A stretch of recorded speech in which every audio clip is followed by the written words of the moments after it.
யாக்கோபின் தேவனும் நீர்தானையா, என்னுடைய தெய்வமும் நீர்தானையா. ஆபிரகாமின் தேவனும் நீர்தானையா, ஈசாக்கின் தேவனும் நீர்தானையா.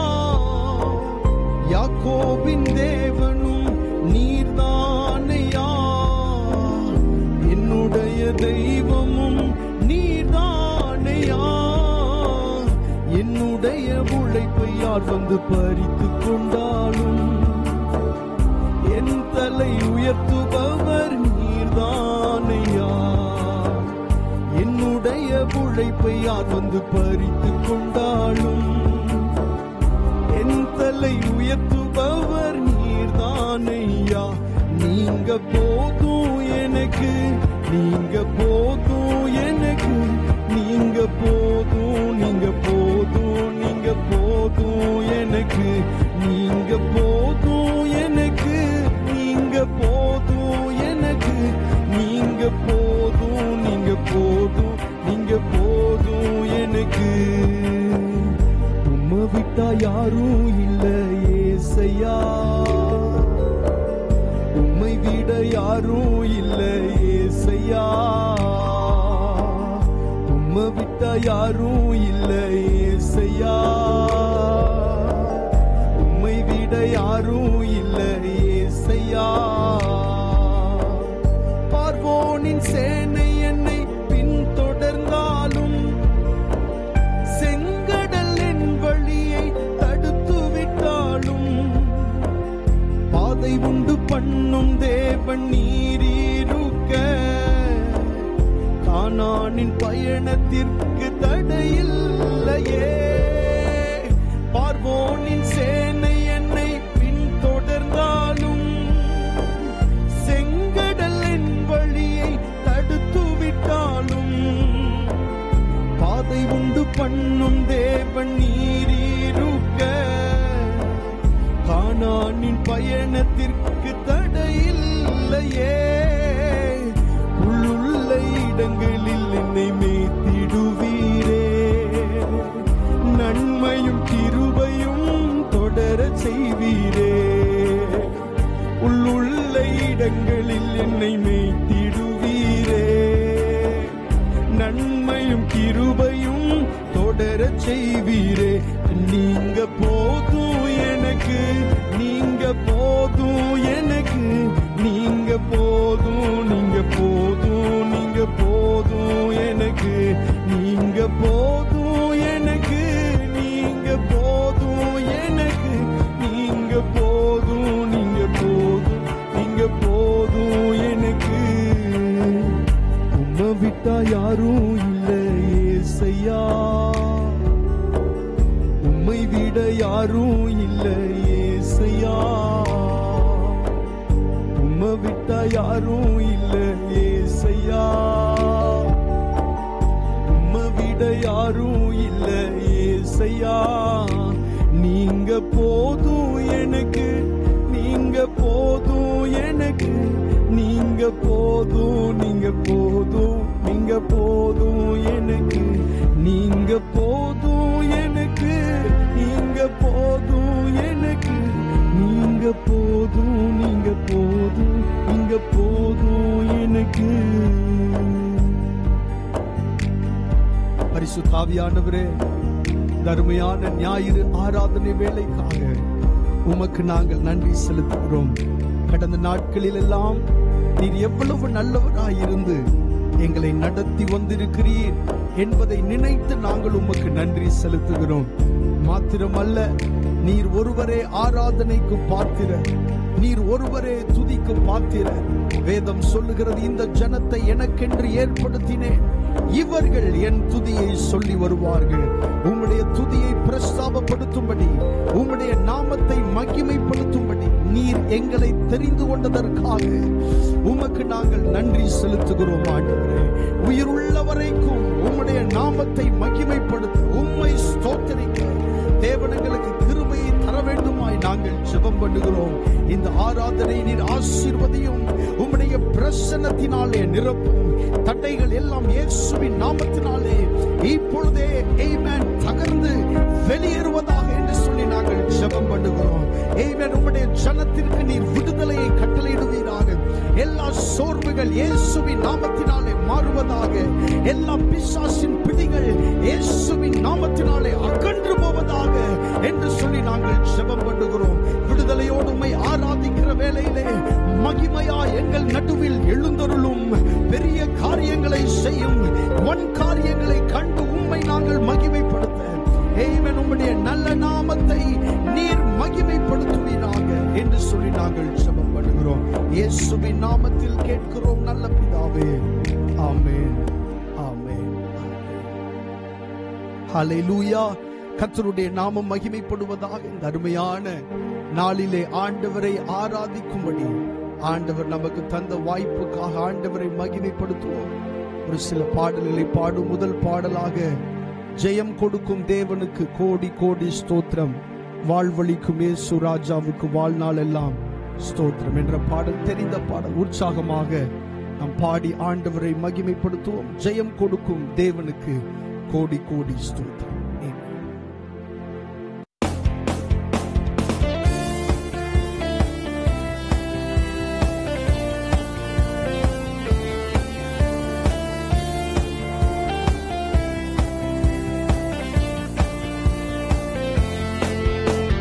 ஜெயம் கொடுக்கும் தேவனுக்கு கோடி கோடி ஸ்தோத்திரம், வாழ்வழிக்கும் இயேசு ராஜாவுக்கு வாழ்நாள் எல்லாம் ஸ்தோத்திரம்.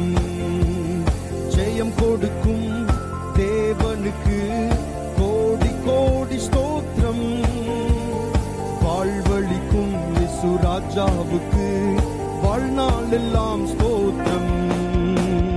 அல்லேலூயா அல்லேலூயா பாடுவேன், ஆனந்த துணியாய் உயர்த்துவேன். அல்லேலூயா அல்லேலூயா பாடுவேன், ஆனந்த துணியாய் உயர்த்துவேன். ஜெயம் கொடுக்கும் தேவனுக்கு கோடி கோடி ஸ்தோத்திரம், வாழ்வழிக்கும் இயேசு ராஜாவுக்கு வாழ்நாள் எல்லாம் ஸ்தோத்திரம். ஜெயம் கொடுக்கும் தேவனுக்கு கோடி கோடி ஸ்தோத்திரம், வாழ்வழிக்கும் இயேசு ராஜாவுக்கு வாழ்நாள் எல்லாம் ஸ்தோத்திரம்.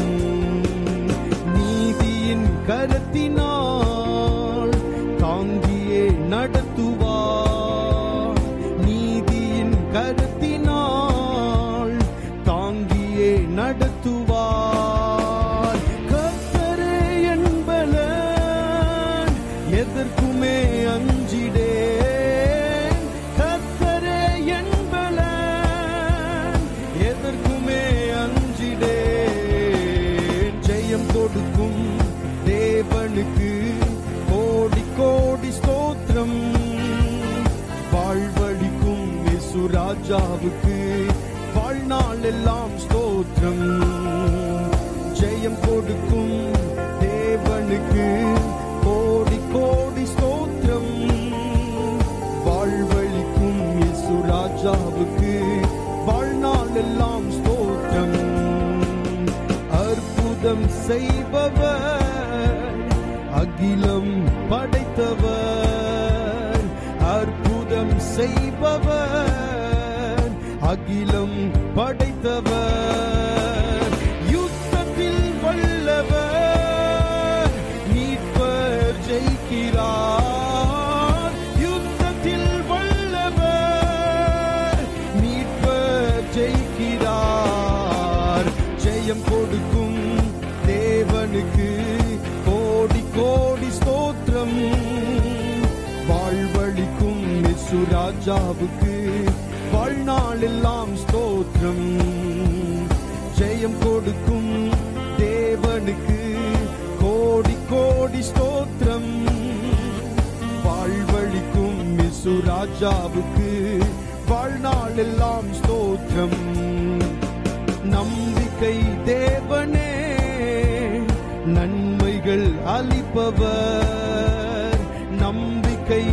தேவனே, நன்மைகள் அளிப்பவர், வார்த்தையை அனுப்பியே மகிமைப்படுத்துவார், வார்த்தையை அனுப்பியே மகிமைப்படுத்துவார். ஜெயம் கொடுக்கும் தேவனுக்கு கோடி கோடி ஸ்தோத்திரம், வாழ்வழிக்கும் இயேசு ராஜாவுக்கு வாழ்நாள் எல்லாம் ஸ்தோத்திரம். ஜெயம் கொடுக்கும் தேவனுக்கு கோடி கோடி ஸ்தோத்திரம், வாழ்வழிக்கும் இயேசு ராஜாவுக்கு வாழ்நாள் எல்லாம் ஸ்தோத்திரம்.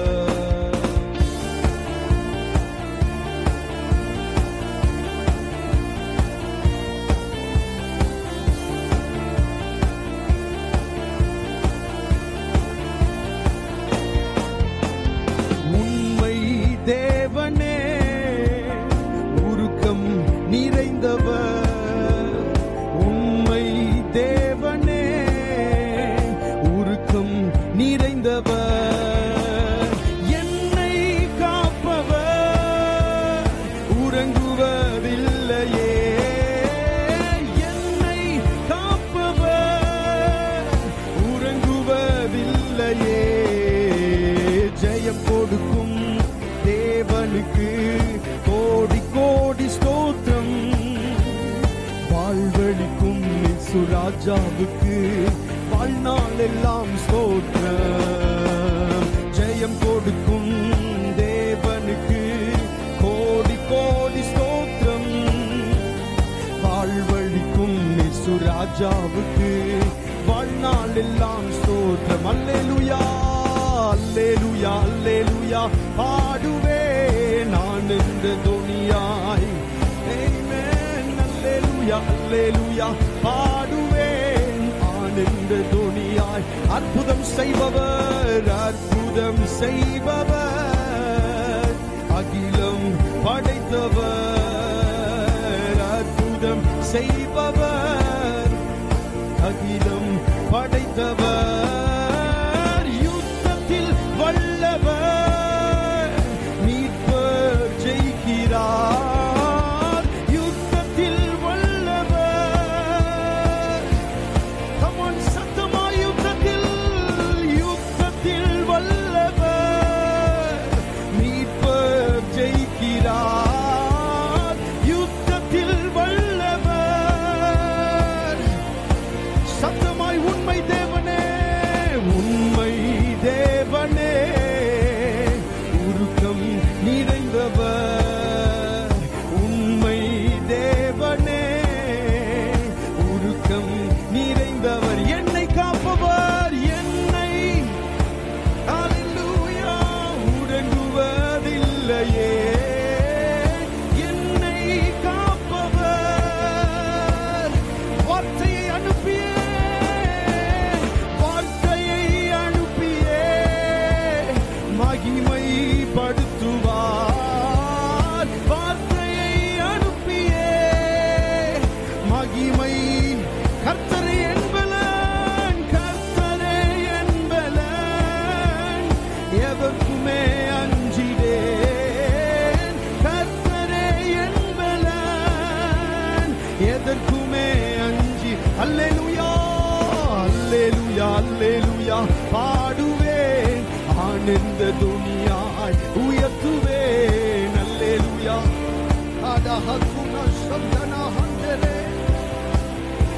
அல்லேலூயா அல்லேலூயா அல்லேலூயா பாடுவேன் ஆனந்த துனியாய் உயர்த்துவேன். அல்லேலூயா அல்லேலூயா பாடுவேன் ஆனந்த துனியாய் உயர்த்துவேன். ஜெயம் கொடுக்கும் தேவனுக்கு கோடி கோடி ஸ்தோத்திரம், வாழ்வழிக்கும் வாழ்வழிக்கும் இயேசு ராஜாவுக்கு வாழ்நாள் எல்லாம் ஸ்தோத்திரம். ஜெயம் கொடுக்கும், ஜெயம் கொடுக்கும் தேவனுக்கு கோடி கோடி ஸ்தோத்திரம், வாழ்வழிக்கும் இயேசு ராஜாவுக்கு வாழ்நாள் எல்லாம் ஸ்தோத்திரம். ฮ ஹல்லேலூயா. நம்முடைய ஆண்டவர் உண்மை தேவன், அவர் பொய்யுரையாத உண்மையுள்ள தெய்வம். எத்தனை பேர் விசுவாசிக்கிறீங்க இந்த காலை நேரத்தில்? அவர் பொய்யுரையாதவர். ஹல்லேலூயா. உண்மை தேவனே, உருக்கம் நிறைந்தவர், உண்மை தேவனே, உருக்கம் நிறைந்தவர், என்னை காப்பவர், உறங்குவதில்லையே, என்னை காப்பவர், உறங்குவதில்லையே,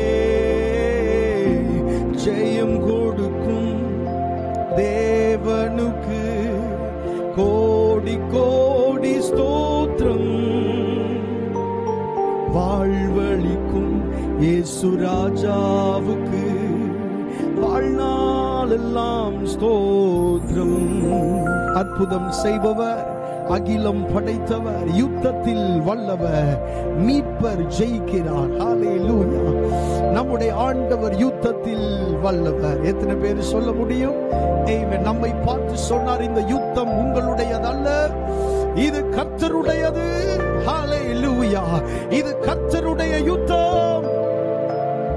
ஹல்லேலூயா. நன்றி இயேசுவே. ஹல்லேலூயா. இன்னொரு பாடலை பாடி ஆண்டவருடைய நாமத்தை மகிமைப்படுத்துவோம். நன்றி நன்றி நன்றி என்று துதிக்கிறேன், நல்லவரே உம் நன்மைகளை நினைக்கிறேன். நன்றி ஐயா, நன்றி ஐயா, ஏசையா என்று பாடி ஆண்டவரை மகிமைப்படுத்துவோம். நன்றி உள்ளத்தோடு நிறைந்தவர்களாய் ஆண்டவருடைய நாமத்தை பாடி மகிமைப்படுத்துவோம். ஆமென்.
அதிசயங்கள் ஆயிரம் அன்பரேவும் கரங்களிலே, அதிசயங்கள் ஆயிரம் அன்பரேவும் கரங்களிலே, நன்றி நன்றி நன்றி என்று துதிக்கிறேன், நல்லவரேவும் நன்மைகளை நினைக்கிறேன், நன்றி நன்றி நன்றி என்று துதிக்கிறேன், நல்லவரேவும் நன்மைகளை நினைக்கிறேன், பலவீனம் நீக்கி தினம் காக்கின்றீர், பெரும் பெரும் காரியங்கள் செய்கின்றீர், பலவீனம் நீக்கி தினம் காக்கின்றீர், பெரும் பெரும் காரியங்கள் செய்கின்றீர், தீமையான அனைத்தையும் நன்மையாக மாற்றுகிறீர், தீமையான அனைத்தையுமே நன்மையாக மாற்றுகிறீர், நன்றி நன்றி நன்றி என்று துதிக்கிறேன், நல்லவரேவும் நன்மைகளை நினைக்கிறேன், நன்றி நன்றி நன்றி என்று துதிக்கிறேன், நல்லவரேவும் நன்மைகளை நினைக்கிறேன், உணவு உடை தினம் தந்து மகிழ்கின்றீர், உண்மையான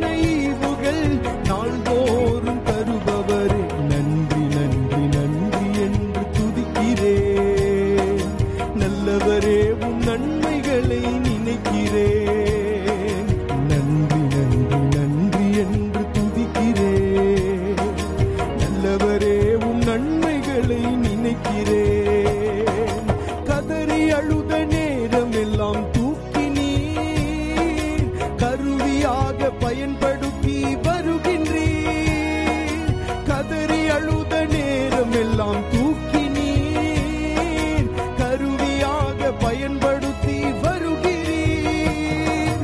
கண்மணி போல் காப்பவரே, கைவிடாமல் மீட்பவரே, கண்மணி போல் காப்பவரே, கைவிடாமல் மீட்பவரே, நன்றி நன்றி நன்றி என்று துதிக்கிறேன். நல்லவரே, உம் நன்மைகளை நினைக்கிறேன். நன்றி நன்றி நன்றி என்று துதிக்கிறேன். நல்லவரே, உம் நன்மைகளை நினைக்கிறேன். நன்றி ஐயா, நன்றி ஐயா, இயேசையா, நன்றி ஐயா, நன்றி ஐயா, இயேசையா, நன்றி ஐயா, நன்றி ஐயா, இயேசையா, நன்றி ஐயா, நன்றி ஐயா, இயேசையா.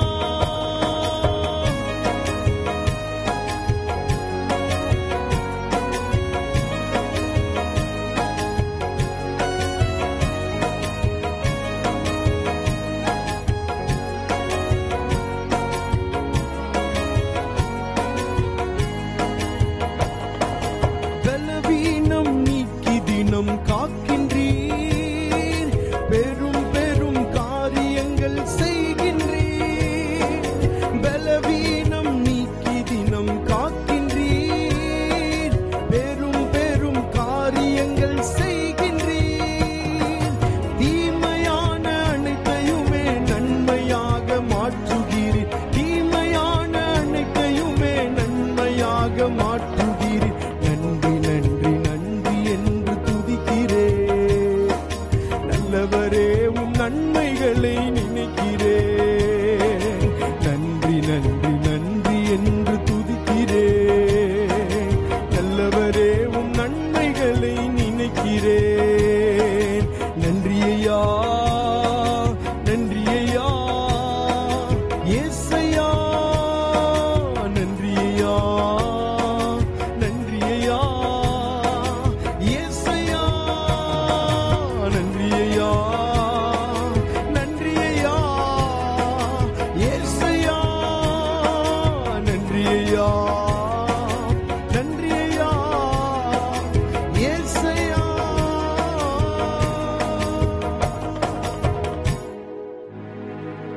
தகுதியில்லா அடிமை என்னை அணைக்கிறீர், தாங்கி தாங்கி வழி நடத்தி மகிழ்கின்றீர். தகுதியில்லா அடிமை என்னை அணைக்கின்றீர், தாங்கி தாங்கி வழி நடத்தி மகிழ்கின்றீர். அதிசயங்கள் ஆயிரம் அன்பரேவும் கரங்களிலே, அதிசயங்கள் ஆயிரம். நன்றி நன்றி நன்றி என்று துதிக்கிறேன். நல்லவரே, உம் நன்மைகளை நினைக்கிறேன். சொல்லுவோம், நன்றி நன்றி நன்றி என்று துதிக்கிறேன். நல்லவரே, உம் நன்மைகளை நினைக்கிறேன். கரம் உயர்த்தி நன்றி ஐயா, நன்றி ஐயா, இயேசையா, நன்றி ஐயா, நன்றி ஐயா, இயேசையா. ஆண்டவர் நமக்கு செய்திருக்கிற நன்மைகள், அவருடைய உதவிகள் ஏராளம். அதற்கெல்லாம் நாம் தகுதி உள்ளவர்களா என்று கேட்டால் நிச்சயமாக இல்லை. ஆமென். வேதத்தில் ஒரு வசனம் இப்படி சொல்லப்பட்டிருக்கிறது, நாம் உண்மை இல்லாதவர்களாய் இருந்தாலும் அவர் உண்மை உள்ளவராய் இருக்கிறார். ஆண்டவர் உண்மை உள்ளவராய் இருக்கிறபடியினாலே, ஆமென், அவருடைய பிள்ளைகளாய் நம்மை தெரிந்து கொண்டபடியினாலே நம்மை போஷித்து நம்மை காப்பாற்றி நம்மை ஆதரித்து நம்மை தாங்குகிற தப்புவிக்கிற ஒரு நல்ல தேவனாய் இருக்கிறார். கண்களை மூடி கரங்களை உயர்த்தி ஆண்டவருக்கு நன்றி செலுத்துவோம். நன்றி ஐயா, சத்தமாய் நன்றி ஐயா, ஏசையா, நன்றி ஐயா, நன்றி ஐயா, ஏசையா. உம்முடைய நல்ல நாமத்தை நாங்கள் மகிமைப்படுத்துகிறோம் ஆண்டவரே. இன்னொரு பாடலை சேர்ந்து பாடும். சேனைகளின் தேவன் நம்மோடு இருக்கிறார், அவர் நல்லவர், அவர் வல்லவர், அதிசயமானவர். சேர்ந்து பாடி கர்த்தருடைய நாமத்தை மகிமைப்படுத்தும்.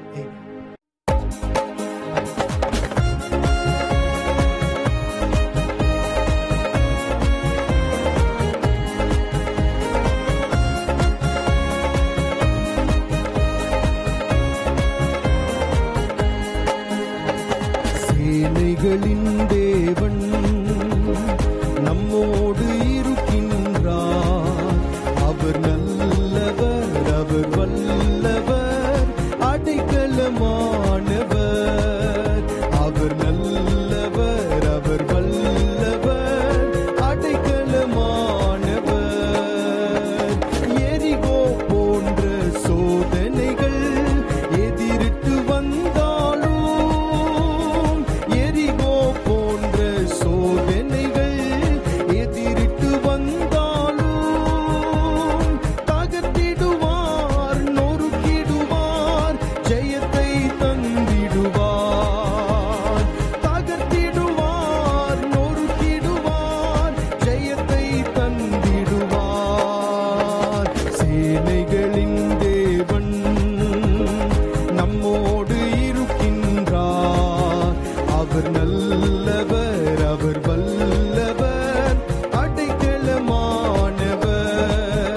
அவர் நல்லவர், அவர் வல்லவர், அடைக்கலமானவர்.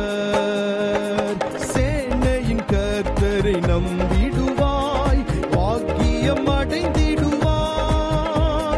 சேனையின் கர்த்தரை நம்பிடுவாய், பாக்கியம் அடைந்திடுவாய். உயர்த்திடுவார், தாங்கிடுவார், நன்மையால் நிரப்பிடுவார். உயர்த்திடுவார், தாங்கிடுவார், நன்மையால் நிரப்பிடுவார். சேனைகளின் தேவன் நம்மோடு இருக்கின்றார், அவர் நல்லவர், அவர் வல்லவர், அடைக்கலமானவர். அவர் நல்லவர், அவர் வல்லவர், அடைக்கலமானவர்.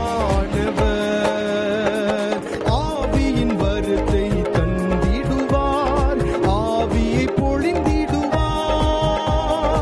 ஆவியின் வரத்தை தந்திடுவார், ஆவியை பொழிந்திடுவார். விரைந்திடுவாய், எழும்பிடுவாய், சீயோனில் சேர்ந்திடுவாய். விரைந்திடுவாய், எழும்பிடுவாய், சீயோனில் சேர்ந்திடுவாய். சேனைகளின் தேவன் நம்மோடு இருக்கின்றார், அவர் நல்லவர், அவர் வல்லவர், அடைக்கலமானவர். அவர் நல்லவர், அவர் வல்லவர், அடைக்கலமானவர். சேனைகளின் தேவன், சேனைகளின் தேவன் நம்மோடு இருக்கின்றார், அவர் நல்லவர், அவர் வல்லவர், அடைக்கலமானவர். அவர் நல்லவர், அவர் வல்லவர், அடைக்கலமானவர்.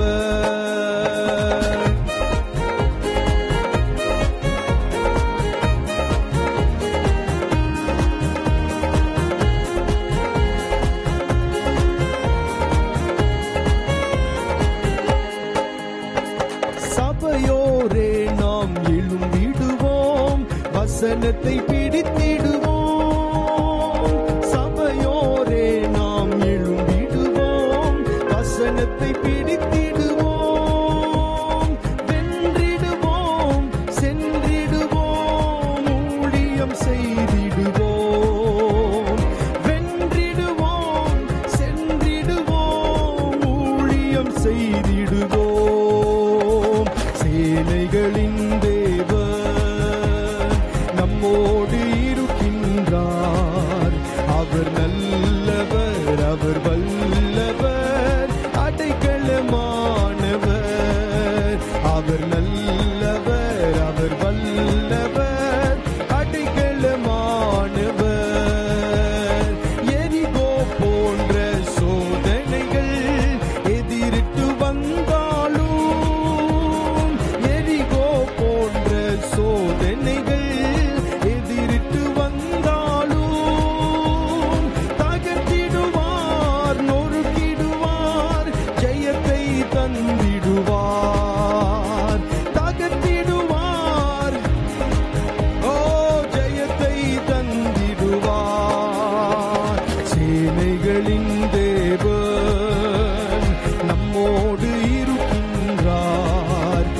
அவர் நல்லவர், அவர் வல்லவர், அடைக்கலமானவர். அவர் நல்லவர், அவர் வல்லவர், அடைக்கலமான. சேனையின் கர்த்தரை, சேனையின் கர்த்தரை நம்பிடுவாய், பாக்கியம் அடைந்திடுவாய். சேனையின் கர்த்தரை நம்பிடுவாய், பாக்கியம் அடைந்திடுவாய். உயர்த்திடுவார், தாங்கிடுவார், நன்மையால் நிரப்பிடுவார்.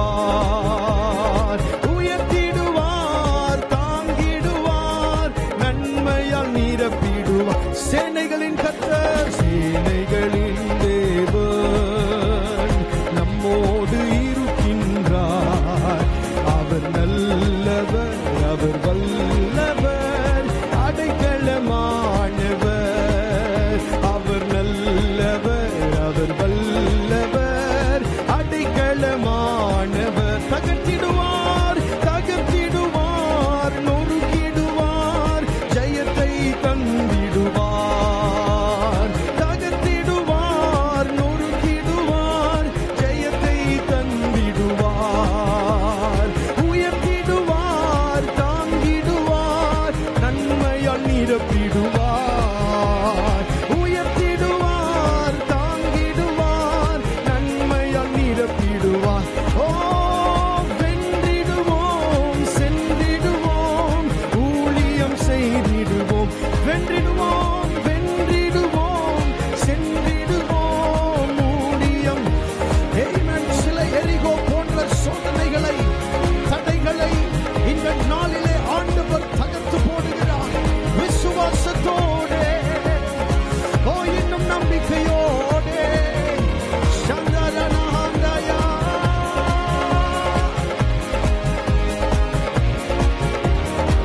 சத்தமாய் தகர்த்திடுவார், நொறுக்கிடுவார், ஜெயத்தை தந்திடுவார். ஓ, தகர்த்திடுவார், அந்தலல சந்தரனா, தகர்த்திடுவார், நொறுக்கிடுவார், ஜெயத்தை தந்திடுவார். ஓ, தகர்த்திடுவார், நொறுக்கிடுவார், ஜெயத்தை தந்திடுவார். உயர்த்திடுவார், தாங்கிடுவார், நன்மையால் நிரப்பிடுவார். உயர்த்திடுவார், தாங்கிடுவார், நன்மையால் நிரப்பிடுவார். நம்மை உயர்த்திடுவார், தாங்கிடுவார், நன்மையால் நிரப்பிடுவார். உன் வாயை விரிவாய்த்திட, நன்மையினாலே நிரப்புவேன் என்று சொன்னாரே. சந்தரஹா தியா துடமனா சந்தரா, ரபனமா சந்தரா, அந்தர கதிர பரப கதிர, ரேமகனா சந்தரா கட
பிரசன்னம்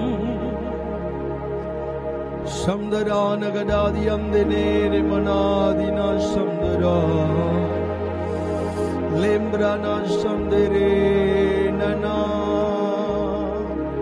ரபா கது நமாந்தா யாலா சம்தரே நஹாண்டேகே இடம் ரனா சம்துனாகடா சிக்கதே ரபா 2 நாளாகமம் 14ஆம் அதிகாரம் 11ஆம் வசனத்தில் இப்படியாக வாசிக்கிறோம். ஆசா தன் தேவனாகிய கர்த்தரை நோக்கி கூப்பிட்டு, கர்த்தாவே, பலம் உள்ளவனுக்காகிலும் பலனற்றவனுக்காகிலும் உதவி செய்கிறது உமக்கு லேசான காரியம். ஹல்லேலூயா, ஆமென். பலம் உள்ளவனுக்காகிலும் பலனற்றவனுக்காகிலும் உதவி செய்கிறது நம்முடைய ஆண்டவருக்கு லேசான காரியம்.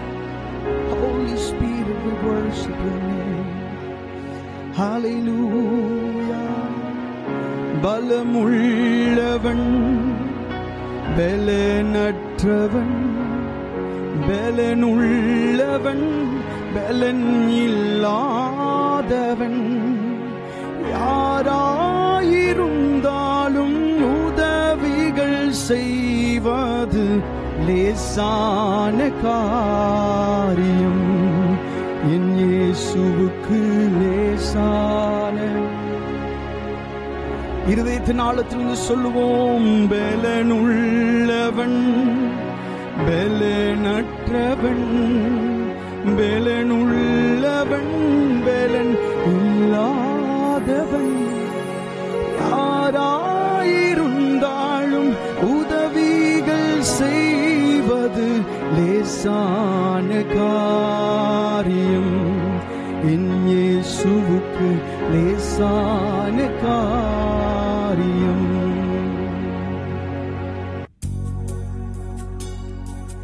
லேசான காரியம் உமக்கது லேசான காரியம்.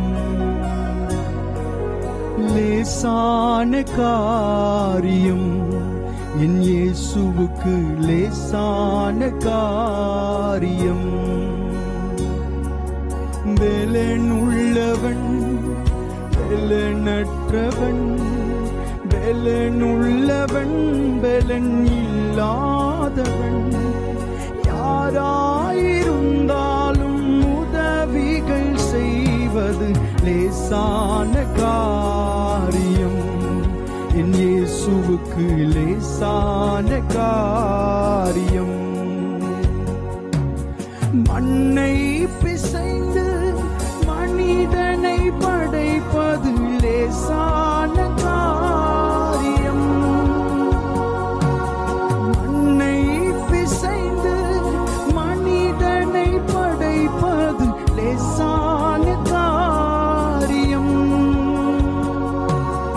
மண்ணான மனுவுக்கு மண்ணாவை அளிப்பது லேசான காரியம்.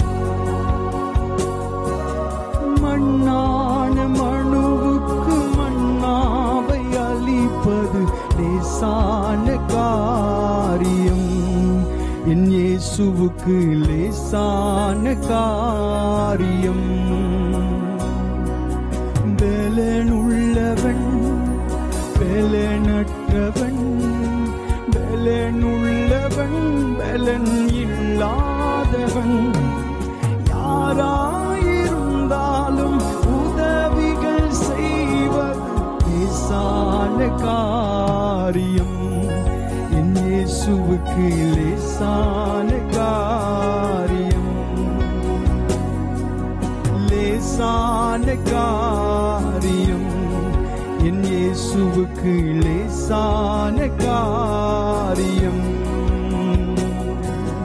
லேசான காரியம் என் இயேசுவுக்கு லேசான காரியம். உயிரற்ற சடலத்தை உயிர் பெறச் செய்வது லேசான காரியம். உயிரற்ற சடலத்தை உயிர் பெறச் செய்வது லேசான காரியம்.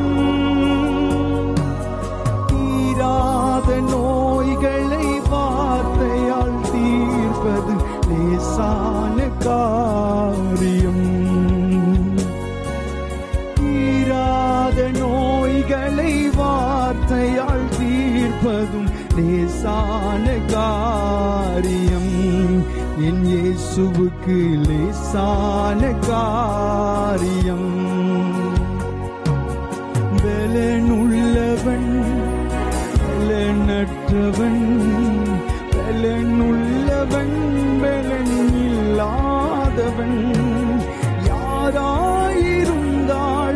உதவிகள் செய்வது லேசான காரியம். என் இயேசுவுக்கு லேசான காரியம். ஓ லேசான காரியம். என் இயேசுவுக்கு லேசான காரியம். லேசான காரியம். என் இயேசுவுக்கு லேசான காரியம். பலனுள்ளவன் பலனற்றவன், பலனுள்ளவன் பலன் இல்லாதவன், யாராயிருந்தாலும் உதவிகள் செய்வது லேசான காரியம். என் இயேசுவுக்கு லேசான காரியம். லேசான காரியம். என் இயேசுவுக்கு லேசான காரியம். ரெண்டு கரங்களை வானத்துக்கு நேராக உயர்த்தி, பலம் உள்ளவனுக்காகிலும் பலனற்றவனுக்காகிலும் உதவி செய்கிறது உமக்கு லேசான காரியம். நம்முடைய ஆண்டவருக்கு அது லேசான காரியம். உங்களுக்கு உதவி செய்வது ஆண்டவருக்கு லேசான காரியம். இவ்வளவு பெரிய பாரத்தை, இவ்வளவு பெரிய சூழ்நிலையை நான் எப்படி எதிர்கொள்ள போகிறேன்? ஆண்டவர் சொல்லுகிறார், எனக்கு இது லேசான காரியம். ஆனா நீங்க அதை அறிந்து கொண்டீங்கன்னா, அதை புரிந்து கொண்டீர்கள் என்று சொன்னார், ஆண்டவர் உங்களுக்கு உதவி செய்ய அவர் போதுமானவராயிருக்கிறார். கரங்களை உயர்த்தி ஆண்டவர்கிட்ட சொல்லுங்க, ஆண்டவர் உமக்கு இது லேசான காரியம். லேசான காரியம். மலை போல இருக்கிறதெல்லாம் பனி போல உருகி போகும். லேசான காரியம். செத்த சடலத்தை உயிரோடு எழுப்புவதே அவருக்கு லேசான காரியம். கடலை இரண்டாய் பிளந்தது அவருக்கு லேசான காரியம். உங்களுடைய சூழ்நிலைகள் எம்மாத்திரம் இந்த காலை நேரத்திலே லேசாய் முடிய பண்ண அவர் வல்லமையுள்ளவர். Holy Spirit, thank you அப்பா. உமக்கு லேசான காரியம். உமக்கே நாங்கள் நன்றி செலுத்துகிறோம். உம்முடைய நல்ல நாமம் உயர்த்தப்படுவதாக, மகிமைப்படுவதாக. மீதியான ஆராதனை தேவன் ஆசீர்வதியும்.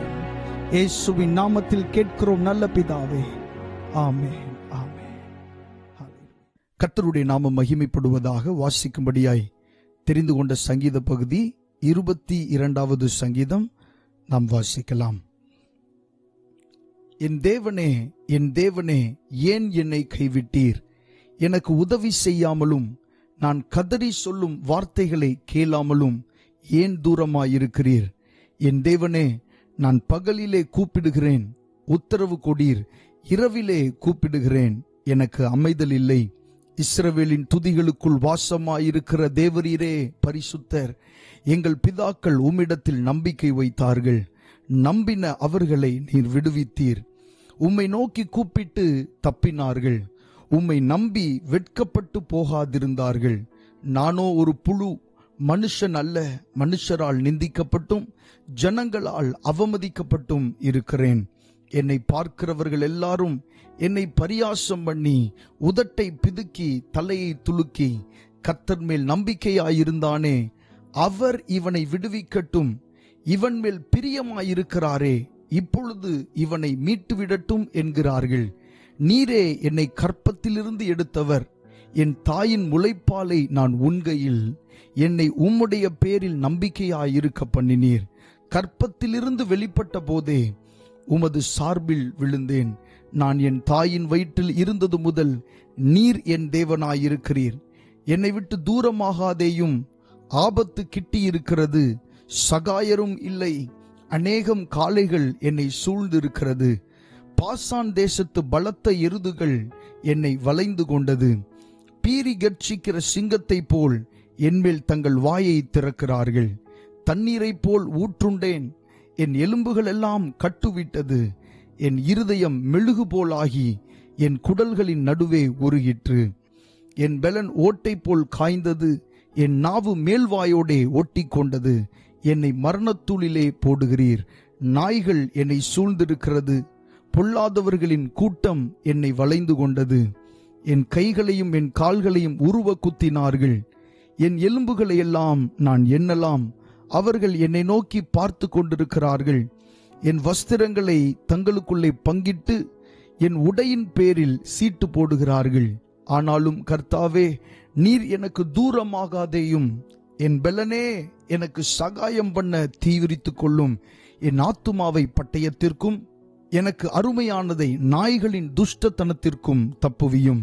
என்னை சிங்கத்தின் வாயிலிருந்து ரட்சியும். நான் காண்டாமிருகத்தின் கொம்புகளில் இருக்கும்போது எனக்கு செவி கொடுத்தருளினீர். உம்முடைய நாமத்தை என் சகோதரருக்கு அறிவித்து சபை நடுவில் உம்மை துதிப்பேன். கர்த்தருக்கு பயப்படுகிறவர்களே, அவரை துதியுங்கள்.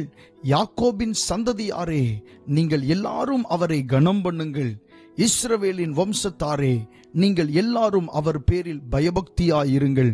உபத்திரவப்பட்டவனுடைய உபத்திரவத்தை அவர் அற்பமா எண்ணாமலும் அருவருக்காமலும் தம்முடைய முகத்தை அவனுக்கு மறைக்காமலும் இருந்து தம்மை நோக்கி அவன் கூப்பிடுகையில் அவனை கேட்டருளினார்.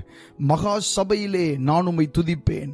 அவருக்கு பயப்படுகிறவர்களுக்கு முன்பாக என் பொருத்தனைகளை செலுத்துவேன். சாந்த குணமுள்ளவர்கள் புசித்து திருப்தி அடைவார்கள். கர்த்தரை தேடுகிறவர்கள் அவரை துதிப்பார்கள்.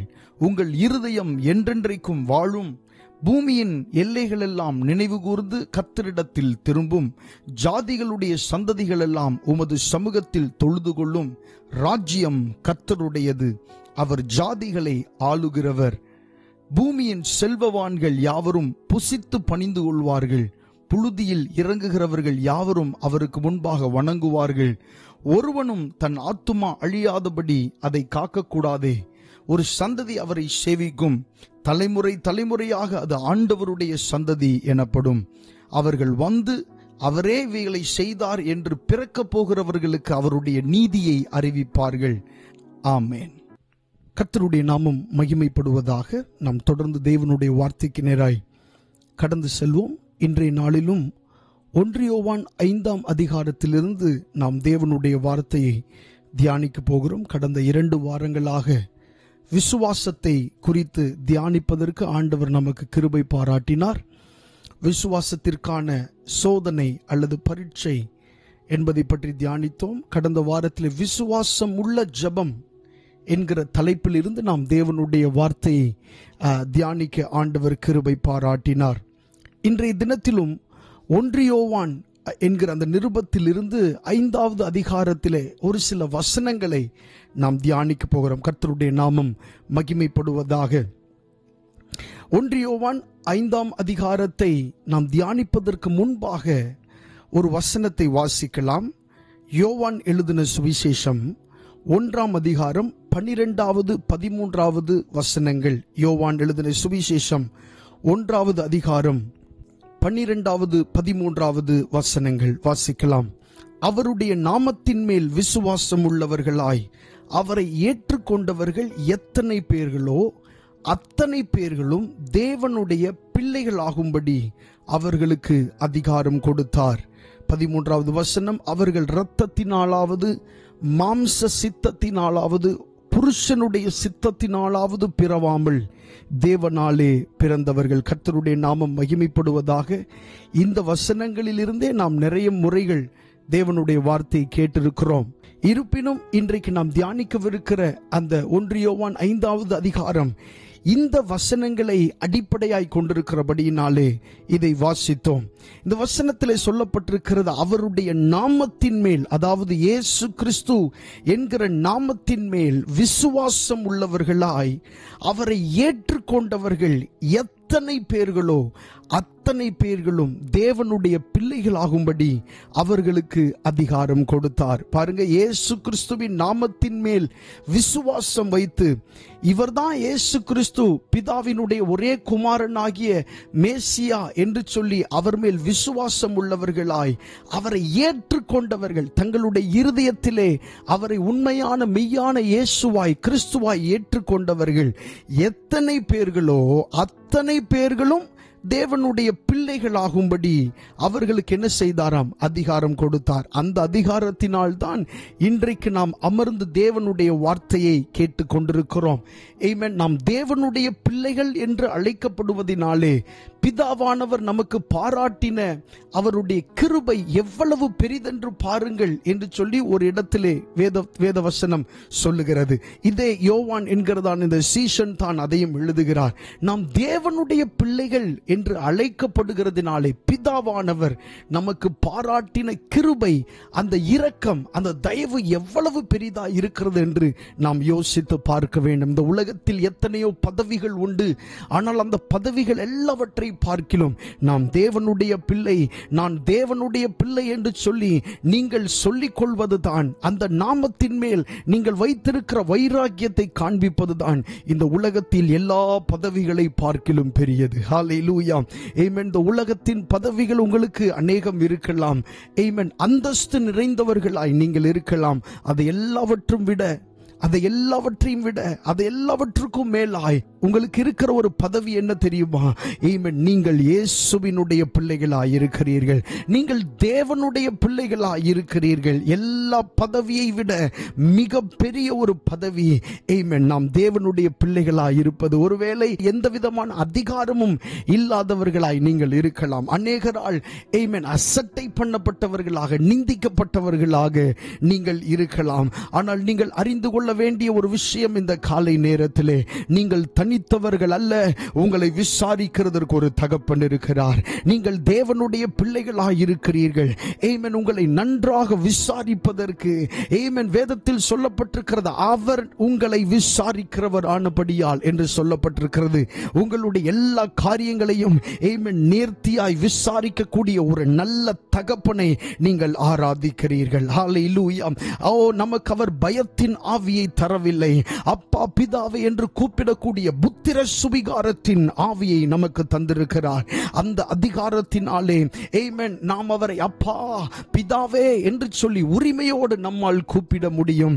ஆமென். ஓ, இந்த உலகத்திலே எந்த மனுஷனாலுமே துண்டிக்க முடியாத ஒரு உறவு இருக்கும் என்று சொன்னால் அது ஒரு தகப்பனுக்கும் ஒரு பிள்ளைக்கும் உடைய உறவு தான். என்ன செய்தாலும் அந்த உறவை துண்டிப்பதற்கு எந்த சக்தியும் இந்த உலகத்தில் இல்லை. ஒரு தாளில எழுதி கொடுத்தால் கூட, ஆமென், ஸ்தோத்திரம், என்ன செய்தாலும் அந்த தகப்பன் அந்த பிள்ளை என்கிற அந்த உறவை பிரிப்பதற்கான சக்தி எதுவும் இல்லை. ஆண்டவர் நம்மை பார்த்து சொல்லுகிறார், நீங்கள் என்னுடைய பிள்ளைகள். ஹல்லேலூயா. ஆமென். இந்த உறவை முறிக்கிறதுக்கு சத்துரு எவ்வளவு முயற்சி எடுக்கலாம். ஆனால் எவ்வளவு முயற்சி செய்தாலும் அந்த முயற்சி வீணாய்த்தான் போகுமே தவிர, ஆமென், அதில் ஒரு ஜெயம் அவனுக்கு ஒரு நாளும் காணவே முடியாது.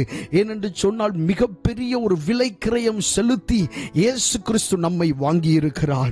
ஹல்லேலூயா. இரத்தத்தை சிந்தி நமக்காக, ஆமென், அவமானப்பட்டு நிந்திக்கப்பட்டு சிலுவையிலே கடைசி சொட்டு இரத்தம் வரைக்கும் சிந்தி இயேசு நமக்காக அந்த விலை செலுத்தி நம்மை வாங்கி இருக்கிறபடினாலே ஒரு நாளும் சத்துருவினுடைய இஷ்டத்துக்கு நம்மை ஒப்பு கொடுக்கிறவர் அல்ல. இந்த காலை நேரத்திலே ஆராதனை வேளையிலே நீங்கள் அறிந்து கொள்ள வேண்டும். ஆமென். சத்துருவின் இஷ்டத்திற்கு ஒப்பு கொடுப்பதற்காக அல்ல ஆண்டவர் உங்களை அழைத்தது. தேவன் உங்களை தெரிந்து கொண்டது ஏதோ பிசாசினுடைய நோக்கத்திற்கெல்லாம் உங்களை விட்டுவிட வேண்டும் என்பதற்காக அல்ல ஆண்டவர் உங்களை தெரிந்து கொண்டது. உலகம் தோன்றுகிறதற்கு முன்னமே உங்களை குறித்த ஒரு திட்டம் ஆண்டவருக்கு உண்டு. ஒரு தெளிவான ஒரு திட்டத்தோடு தான் ஆண்டவர் உங்களை அழைத்திருக்கிறார். உங்களை அபிஷேகித்ததற்கு ஒரு நோக்கம் உண்டு. ஆமென். ஒருவேளை தோல்வியினூடாய் நீங்கள் கடந்து சென்று கொண்டிருக்கலாம். ஆனால் இந்த தோல்வியின் பாதை ஒரு நிரந்தரமான பாதை அல்ல. ஆமென், கிறிஸ்துவினால் பிறந்த எவர்களும் ஜெயிப்பதற்காகவே, ஆமென், ஜெயமாய் வாழ்வதற்காகவே அவர்கள் அழைக்கப்பட்டிருக்கிறார்கள். கர்த்தருடைய நாமம் மகிமைப்படுவதாக. இங்கே சொல்லப்பட்டிருக்கிறது, அவருடைய நாமத்தின் மேல் விசுவாசம் உள்ளவர்களாய் அவரை ஏற்றுக்கொண்டவர்கள் எத்தனை பேர்களோ அத்தனை பேர்களும் தேவனுடைய பிள்ளைகளாகும்படி அவர்களுக்கு அதிகாரம் கொடுத்தார். இயேசுவின் பிள்ளை என்று நீங்கள் அழைக்கப்படுவது ஒரு அதிகாரம். தெரிந்து கொள்ளுங்கள், இயேசுவின் பிள்ளை என்று நீங்கள் சொல்லுவது ஒரு அதிகாரம். ஆமென். சத்துரு உங்களை நெருக்கும் போது நீங்கள் வாய் திறந்து சொல்லணும், ஆமென், நான் கர்த்தருடைய பிள்ளை. ஓ, நான் இயேசு கிறிஸ்துவின் பிள்ளை. ஓ, அவருக்கு நான் பிள்ளையாயிருக்கிறேன் என்று நீங்கள் சொல்ல வேண்டும். இந்த அதிகாரத்திற்கு முன்பாக சத்துருவின் கிரியைகள் நடுங்கும். ஹல்லேலூயா. இந்த அதிகாரத்திற்கு முன்பதாக பாவத்தின் வல்லமைகள் நடுங்கும். இந்த அதிகாரத்துக்கு முன்பதாக உங்களை உரிமை கொண்டாட வேண்டும் என்று வருகிற சத்துருவின் கிரியைகள், ஆமென், நடுங்க துவங்கும். ஆமென். இயேசுவின் பிள்ளை என்பது உங்களுக்கு ஆண்டவர் கொடுத்த அதிகாரம். ஹல்லேலூயா. இந்த வசனம் சொல்லுகிறது, எத்தனை பேர்கள் அவருடைய நாமத்தின் மேல் விசுவாசம் உள்ளவர்களாய் அவரை ஏற்றுக்கொண்டவர்கள் எத்தனை பேர்களோ அத்தனை பேர்களும் தேவனுடைய பிள்ளைகளாகும்படி அவர்களுக்கு அதிகாரம் கொடுத்தார். தேவனுடைய பிள்ளைகள் என்று ஆண்டவர் நம்மை கூப்பிடுவது நமக்கு கொடுத்த அதிகாரம். ஹல்லேலூயா. இந்த அதிகாரத்தை நீங்கள் பிரயோகியுங்கள், உபயோகப்படுத்துங்கள். வியாதி உங்களை நெருங்காது. ஆமென். வியாதியின் பிடியினாலே நீங்கள் நெருக்கப்படும் போது வாய் திறந்து சொல்லுங்கள், நான் இயேசு கிறிஸ்துவின் பிள்ளையாய் இருக்கிறபடி இந்த வியாதி ஒன்றும் என்னை செய்யாது. ஆமென். இது என்னை மேற்கொள்ளாது, இந்த வியாதி என்னை மேற்கொள்ளாது, பதிலாக நான் இதை மேற்கொள்ளுவேன் என்று நீங்கள் சொல்ல முடியும். கர்த்தருடைய நாமம் மகிமைப்படுவதாக. தேவனுடைய பிள்ளைகள் என்று ஆண்டவர் உங்களுக்கு கொடுத்த அடையாளம் என்பது அது உங்களுக்காக கொடுத்த அதிகாரமாய் இருக்கிறது.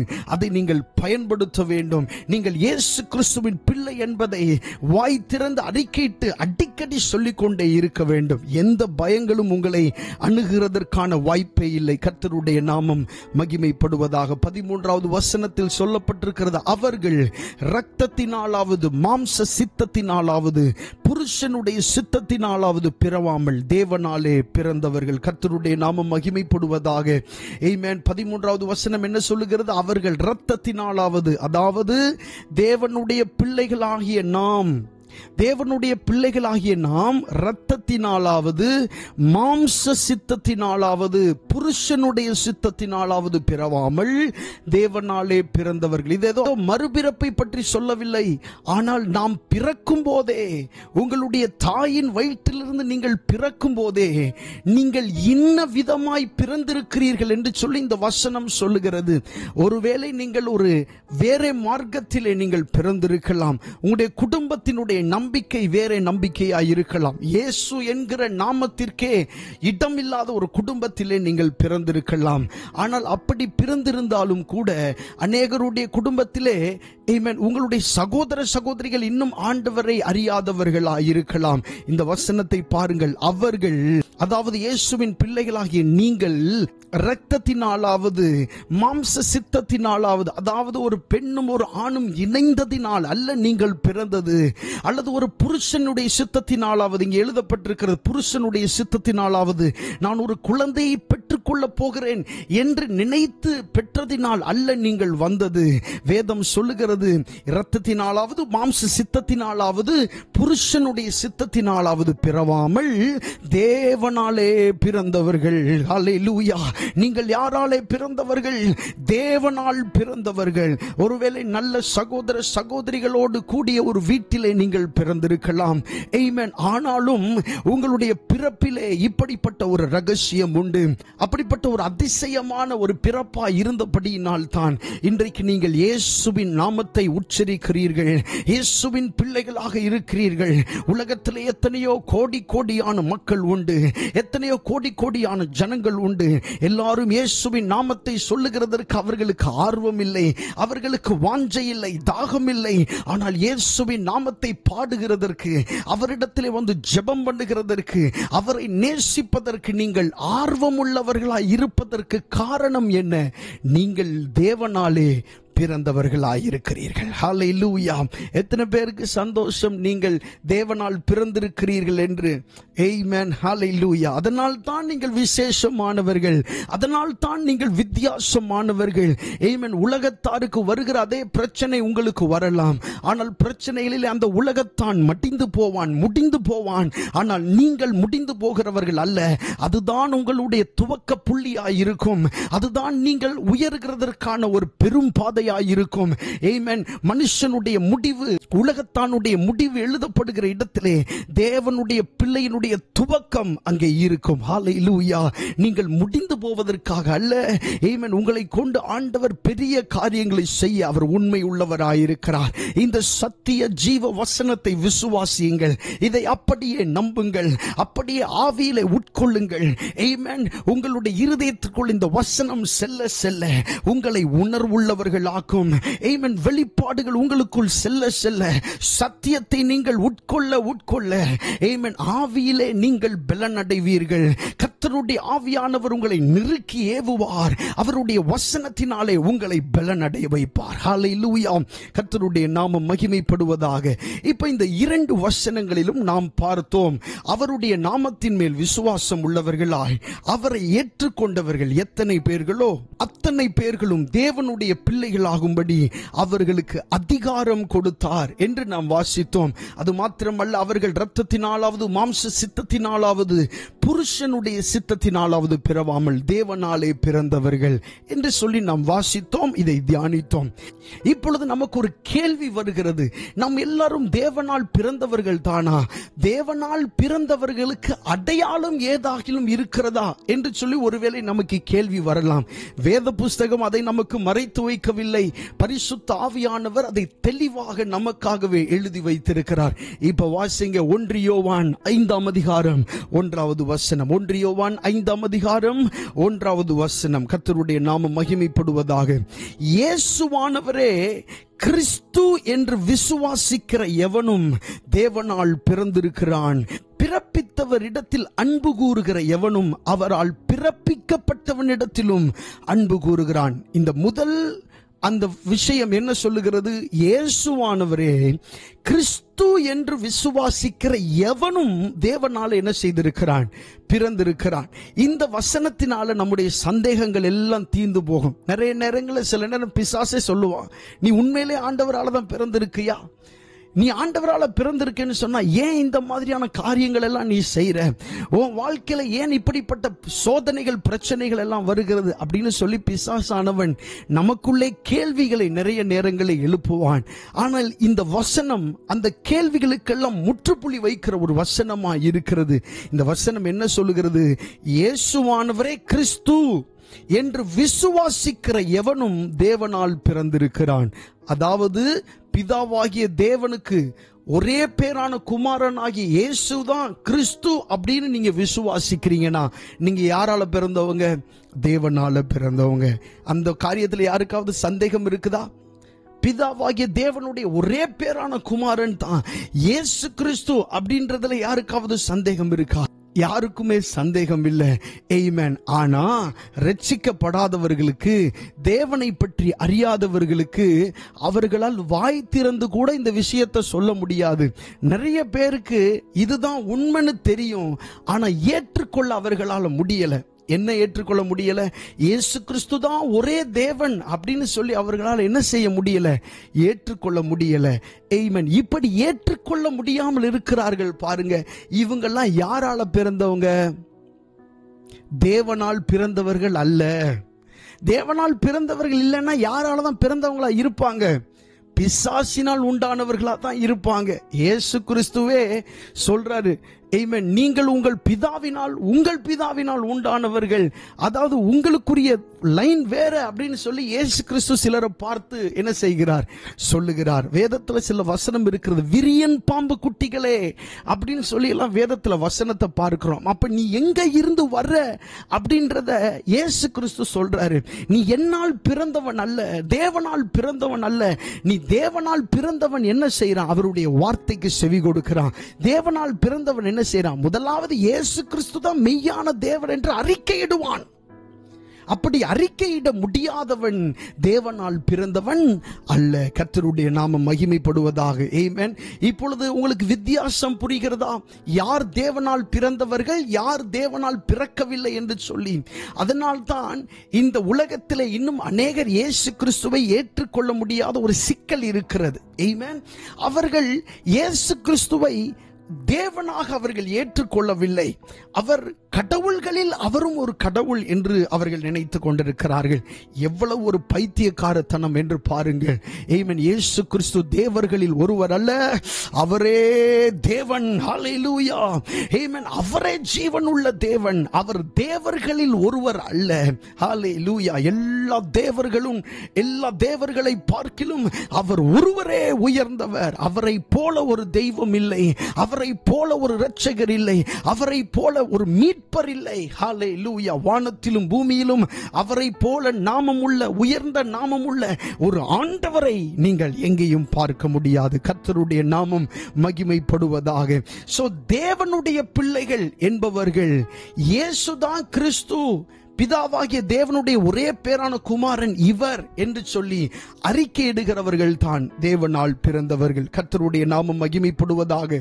ஒருவேளை உங்களுடைய குடும்பங்களை யாராவது இப்படி ரட்சிக்கப்படாமல் இருப்பார்களே, ஆனால் அவர்கள் இயேசு கிறிஸ்துவை அறிந்து கொள்ள வேண்டும். எப்படி அறிந்து கொள்ள வேண்டும்?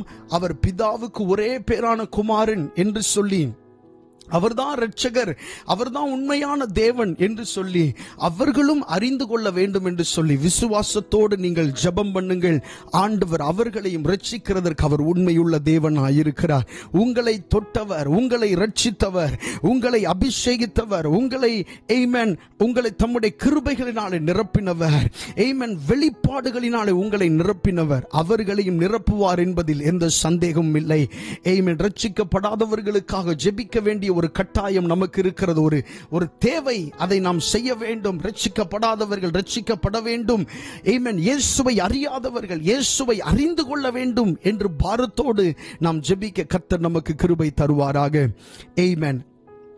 அடுத்ததாக வாசிக்கலாம். 1 யோவான் 5ஆம் அதிகாரம் 4வது வசனம். 1 யோவான் 5:4.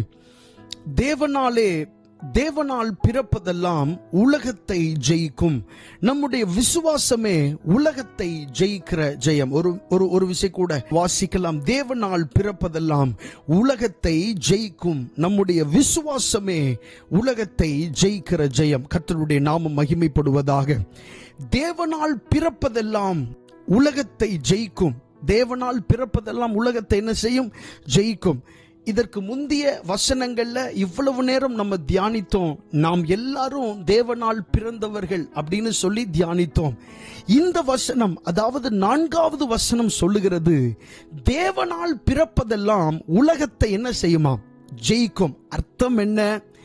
நீங்களும் நானும் தேவனால் பிறந்தவர்கள். தேவனால் பிறந்த நாம் உலகத்தை ஜெயிக்கிறவர்களாயிருக்கிறோம் என்று அர்த்தம். ஹல்லேலூயா.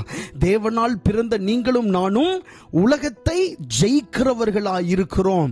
ஆனா அநேக நேரங்கள்ல இந்த உலகம்தான் நம்மை ஜெயிக்கிறது போல காணப்படுகிறது. வேலை ஸ்தலத்துல உலகம்தான் ஜெயிக்கிறது போல காணப்படுகிறது. ஆமென். நம்முடைய பொருளாதார வாழ்க்கையிலே உலகம்தான் ஜெயிக்கிறது போல காணப்படுகிறது. நம்முடைய ஒவ்வொரு நாளிலும் உலகம் ஜெயிக்கிறது போலதான் பார்க்கிறோம். ஆவிக்குரிய போராட்டங்களிலே, யுத்தங்களிலே உலகம்தான் ஜெயிக்கிறது போல இருக்கிறது. ஆமென். பாவத்தோடு போராடுகிற விஷயத்தில் உலகம்தான் ஜெயிக்கிறது போல இருக்கிறது.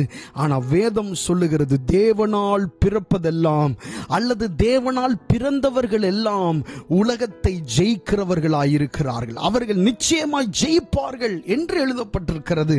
கர்த்தருடைய நாமம் மகிமைப்படுவதாக. இந்த வார்த்தையை நீங்க விசுவாசிங்க. உங்களுடைய இருதயத்தின் ஆழத்திலிருந்து. அடுத்த அந்த வசனத்தில் அடுத்த வார்த்தை சொல்லப்பட்டிருக்கிறது, நம்முடைய விசுவாசமே உலகத்தை ஜெயிக்கிற ஜெயம். ஆமென். கர்த்தர் சொன்ன இந்த வார்த்தையை விசுவாசிங்க. எப்படின்னா, நான் தேவனால் பிறந்திருக்கிறேன், நான் உலகத்தை ஜெயிக்கிறவன். நான் தேவனால் பிறந்திருக்கிறேன், நான் உலகத்தை ஜெயிக்கிறவன். ஆமென். உலகம் என்னை ஒன்றும் செய்துவிட முடியாது. ஆமென். உலகத்தினுடைய ஆசாபாசங்கள் என்னை ஒன்றும் செய்துவிடவே முடியாது. ஏனென்றால் நான் தேவனால் பிறந்திருக்கிறபடியினால் நான் உலகத்தை ஜெயிக்கிறவனாய் இருக்கிறேன். ஹல்லேலூயா. இயேசு கிறிஸ்து சொன்னார், உலகத்தில் உங்களுக்கு உபத்திரவம் உண்டு, ஆனாலும் திடன் கொள்ளுங்கள், நான் உலகத்தை ஜெயித்தேன் என்று சொன்னார். இயேசு கிறிஸ்து சொன்ன வார்த்தை நினைவு கூறுங்கள். நான் உலகத்தை ஜெயித்தேன் என்று சொன்னவர் அவராலே பிறந்திருக்கிற நம்மையும் பார்த்து சொல்லுகிறார், தேவனால் பிறப்பதெல்லாம் உலகத்தை என்ன செய்யுமாம்? ஜெயிக்கும். ஹல்லேலூயா. கர்த்தருடைய நாமம் மகிமைப்படுவதாக. இப்போ உலகம் என்று சொல்லும்போது எது உலகம்? உலகம் என்றால் உலக உருண்டையா, அல்லது உலகத்தில் வாழ்கிற மக்களா, அல்லது உலகத்தின் காரியங்களா? உலகத்தின் காரியங்கள்னா எந்தெந்த காரியங்கள் என்று சொல்லி நமக்கு ஒரு கேள்வி வருகிறதை பார்க்கிறோம். இப்போ இந்த இடத்துல நம்ம தியானிக்க போகிறோம், உலகம் என்பது எதை காண்பிக்கிறது? வேத புஸ்தகத்திலே உலகம் என்பது எதை காண்பிக்கிறது என்பதை நாம் தியானிக்க போகிறோம். வாசிக்கலாம். 1 யோவான் 2வது அதிகாரம் 15வது வசனத்திலிருந்து 17வது வசனம் வரைக்கும் வாசிக்கலாம். உலகத்திலும் உலகத்தில் உள்ளவைகளிலும் அன்பு கூறாதிருங்கள். ஒருவன் உலகத்தில் அன்பு கூர்ந்தால் அவனிடத்தில் பிதாவின் அன்பில்லை. ஏனெனில் மாம்சத்தின் இச்சையும் 1, கண்களின் இச்சையும் 2, ஜீவனத்தின் பெருமையும் ஆகிய இது 3, உலகத்தில் உள்ளவைகள் எல்லாம் பிதாவினால் உண்டானவைகள் அல்ல, அவைகள் உலகத்தினால் உண்டானவைகள். உலகமும் அதன் இச்சையும் ஒளிந்து போம், தேவனுடைய சித்தத்தின்படி செய்கிறவனோ என்றென்றைக்கும் நிலைத்திருப்பான் என்று சொல்லுகிறது. இந்த வசனத்திலே 16வது வசனத்தை நீங்கள் கவனம் செலுத்தி பார்ப்பீர்களே, ஆனால் அந்த வசனம் சொல்லுகிறது மாம்சத்தின் இச்சை, கண்களின் இச்சை, ஜீவனத்தின் பெருமை ஆகிய இந்த 3 தான் உலகத்தினால் உண்டான அல்லது உலகத்தின் காரியங்களா இருக்கிறது. உலகம்னு நம்ம பொதுவா சொல்லும் போது இந்த உலக உருண்டையை நம்ம நினைத்திடக்கூடாது. அதுக்கு தான் இந்த வசனம் தெளிவாக சொல்லுகிறது. மாம்சத்தின் இச்சை, அதாவது நம்முடைய மாம்சம் இச்சைக்கும் பாருங்க சில விஷயத்தை, அந்த மாம்சத்தின் இச்சையும் கண்களின் இச்சை, கண்கள் சில காரியங்களை இச்சிக்கும், அது ஆண்டவருக்கு பிரியமில்லாததா இருக்கும். அது ஒரு வீடா இருக்கலாம், ஒரு நிலமா இருக்கலாம், பணமா இருக்கலாம், பொருளா இருக்கலாம், ஆணா இருக்கலாம், பெண்ணா இருக்கலாம். இப்படிப்பட்ட எந்த விதமான இச்சையும், ஆமென், அந்த காரியங்களும் ஜீவனத்தின் பெருமை, ஜீவனத்தின் பெருமை, நான் எப்படி இருக்கிறேன் பாரு அப்படின்ற ஜீவனத்தின் பெருமை, அந்த காரியங்கள் எல்லாம் எதனால உண்டானவைகளா? உலகத்தினால் உண்டானவைகள். இந்த காரியங்கள் தான் நிறைய நேரத்தில் தேவ பிள்ளைகளை செயல்பட விடாத ஒரு கிறிஸ்தவர்களாய், செயல்பட விடாத ஒரு தேவ பிள்ளையாய் மாற்றி விடுகிறது. இந்த 3 விஷயம்தான், மாம்சத்தின் இச்சை, கண்களின் இச்சை, ஜீவனத்தின் பெருமை. இந்த 3ம் இணைந்து ஒரு மனுஷன் வாழ்க்கையில வரும்போது, அல்லது தனித்தனியா வந்தா கூட, அந்த கிறிஸ்தவனை, அந்த தேவ பிள்ளைய செயல்படாத ஒரு தேவ பிள்ளையாய் மாற்றிவிடும். அவர்களும் தேவனால் பிறந்தவர்கள் என்கிற அந்த உயர்ந்த அந்தஸ்தை நாம் தியானித்தோமே, அந்த அதிகாரத்தை மறந்து இந்த உலகத்தில் இருக்கிற சாதாரண மனிதர்கள் போல நடந்து கொள்ள ஆரம்பிப்பார்கள். இந்த உலகத்தில் இருக்கிற சாதாரண மனிதர்கள் போல பிறரிடத்தில் கெஞ்ச ஆரம்பிப்பார்கள். இந்த உலகத்தில் இருக்கிற சாதாரண மனிதர்கள் போல அழுது புலம்ப ஆரம்பிப்பார்கள். ஆமென். நீ கர்த்தரால் தெரிந்து கொள்ளப்பட்டவன், நீ கர்த்தரால் பிரித்தெடுக்கப்பட்டவன், எல்லாவற்றுக்கும் மேலாக கர்த்தரால் பிறந்தவன் என்கிற அந்த அந்தஸ்தை மறந்து, ஆமென், சாதாரண மனிதர்கள் போல, சாதாரணமானவர்கள் போல நடந்து கொள்ள ஆரம்பிப்பார்கள். இதெல்லாம் எங்க துவங்குது? இந்த 3 விஷயம், மாம்சத்தின் இச்சை, கண்களின் இச்சை, ஜீவனத்தின் பெருமை, இந்த 3 விஷயங்களும் சேர்ந்து வரும் பொழுதுதான் ஒரு மனுஷன் இப்படிப்பட்ட ஒரு அங்கலாய்க்கப்படுகிற ஒரு சூழ்நிலைக்குள்ளே அவன் தள்ளப்படுகிறான் என்பது உண்மையிலும் உண்மை. இந்த காரியத்தை மேற்கொள்ள, அதாவது மாம்சத்தின் இச்சைய, கண்களின் இச்சைய, ஜீவனத்தின் பெருமைய மேற்கொள்ள முடியாமலே நிறைய நேரங்களிலே தேவ பிள்ளைகள் அவர்கள் மரித்தே போய்விடுகிறார்கள், அல்லது முடங்கி போய்விடுகிறார்கள், ஒடுங்கி போய்விடுகிறார்கள். ஆனால் வேத வசனம் தெளிவாக சொல்லப்படுகிறது, தேவனால் பிறப்பதெல்லாம் உலகத்தை என்ன செய்யும்? ஜெயிக்கும். ஹல்லேலூயா. தேவனால் நீங்கள் பிறந்தவர்கள் என்றால் நீங்கள் உலகத்தை நிச்சயமாக ஜெயிப்பீர்கள். மாம்சத்தின் நிச்சயை ஜெயிப்பீர்கள். கண்களின் நிச்சயை ஜெயிப்பீர்கள். ஆமென். ஜீவனத்தின் பெருமையை நீங்கள் ஜெயிப்பீர்கள் என்பதில் சந்தேகம் இல்லை. ஹல்லேலூயா. ஆமென். பிசாசானவன் சொல்லுவான், இந்த மாம்சத்தின் இச்சை உனக்குள்ள இருக்கிறதுனால, கண்களின் இச்சை உனக்குள்ள இருக்கிறதுனால, ஜீவனத்தின் பெருமை உனக்குள்ள இருக்கிறது, இதெல்லாம் தருகிறதே அவன்தான். ஆமென். கொடுத்து விட்டு அதை உங்களை அனுபவிக்க வைத்து விட்டு அது உங்களுக்குள்ள இருக்கும்போது உங்களுக்குள்ள இருந்தே பேசுவான், நீ முடிஞ்சிட்ட, உன் வாழ்க்கை முடிஞ்சு, இனி நீ எழும்ப முடியாது, நீ உயர முடியாது, இனி அவ்வளவுதான். ஆமென். இனி உன்னுடைய வாழ்க்கையில உயர்வு என்பது இல்லை என்று பிசாசு மறுபடி பேசிக் கொண்டிருப்பான். இன்றைக்கு அப்படி பேசுகிற சாசினுடைய சத்தத்தை கேட்டுக் கொண்டிருக்கிற தேவ பிள்ளைகளோடு கர்த்தருடைய வார்த்தை வருகிறது. தேவனால் பிறப்பதெல்லாம் உலகத்தை ஜெயிக்கும். ஹல்லேலூயா. ஆமென். நீங்கள் ஜெயிப்பதற்காகவே பிறந்தவர்கள், நீங்கள் ஜெயம் கொள்ளுகிறவர்கள். ஹல்லேலூயா. நீங்கள் ஜெயத்தை சுதந்தரிக்கவே பிறந்தவர்கள். உங்களுக்கு தோல்வி என்பது இல்லை. ஆமென். ஜெயம் பெறுகிறதற்காகத்தான் ஆண்டவர் உங்களை அழைத்திருக்கிறார். ஜெயம் பெறுவதற்காகத்தான் உங்களோடு பேசிக் கொண்டிருக்கிறார். ஆமென். முட்டங்கி போவதற்காக அல்ல, ஒரு கிடைநீராய் போவதற்காக அல்ல. ஆமென். ஏதோ ஒரு காரியத்தை செய்வதற்காக ஆண்டவர் உங்களை கொண்டு வந்தார். அந்த காரியத்தை நிச்சயமாக நிறைவேற்றுவார். உங்களுடைய வயது ஒரு பிரச்சனை அல்ல. அன்றைக்கு மோசே ஆண்டவர் அழைத்த போது அவனுக்கு 80 வயது. 80 வயதில் ஆண்டவர் அவனை அழைத்தார். 40 வருஷம் ஆமென் இயற்கைக்கு அப்பாற்பட்ட தேவனுடைய செயலை இந்த பூமியில நிறைவேற்றுகிறதற்கு அவனை ஆண்டவர் பயன்படுத்தினார். ஹல்லேலூயா. ஆமென். இன்றைக்கும் அதே தேவன் தம்முடைய வல்லமையில் சற்றாகிலும் குறைத்துக் கொள்ளாமல் அவர் இந்த இடத்திலும் உலாவிக் கொண்டிருக்கிறார். உங்களுடைய வீடுகளுக்குள்ளே அவர் உலாவிக் கொண்டிருக்கிறார். கர்த்தருடைய நாமம் மகிமைப்படுவதாக. நீங்கள் ஜெயிக்கிறவர்கள். ஹல்லேலூயா. நீங்கள் நிச்சயமாக ஜெயிப்பீர்கள். கர்த்தருடைய வசனம் சொல்லுகிறது, தேவனால் பிறப்பதெல்லாம், ஓ ஹல்லேலூயா, தேவனால் பிறப்பதெல்லாம் உலகத்தை ஜெயிக்கும். தேவனால் பிறந்தவர்கள் எல்லாம் உலகத்தை ஜெயிக்கிறவர்கள். ஹல்லேலூயா. கர்த்தருடைய நாமம் மகிமைப்படுவதாக. அப்ப உலகம் என்பது என்ன? உலகம் என்பது எதை காண்பிக்கிறது? மாம்சத்தின் இச்சை, கண்களின் இச்சை, ஜீவனத்தின் பெருமை. இதுதான் உலகத்தை காண்பிக்கிறது. அடுத்து ரோமர் 12:2 சொல்லப்பட்டிருக்கிறது. ரோமர் 12:2 வாசிக்கலாம்.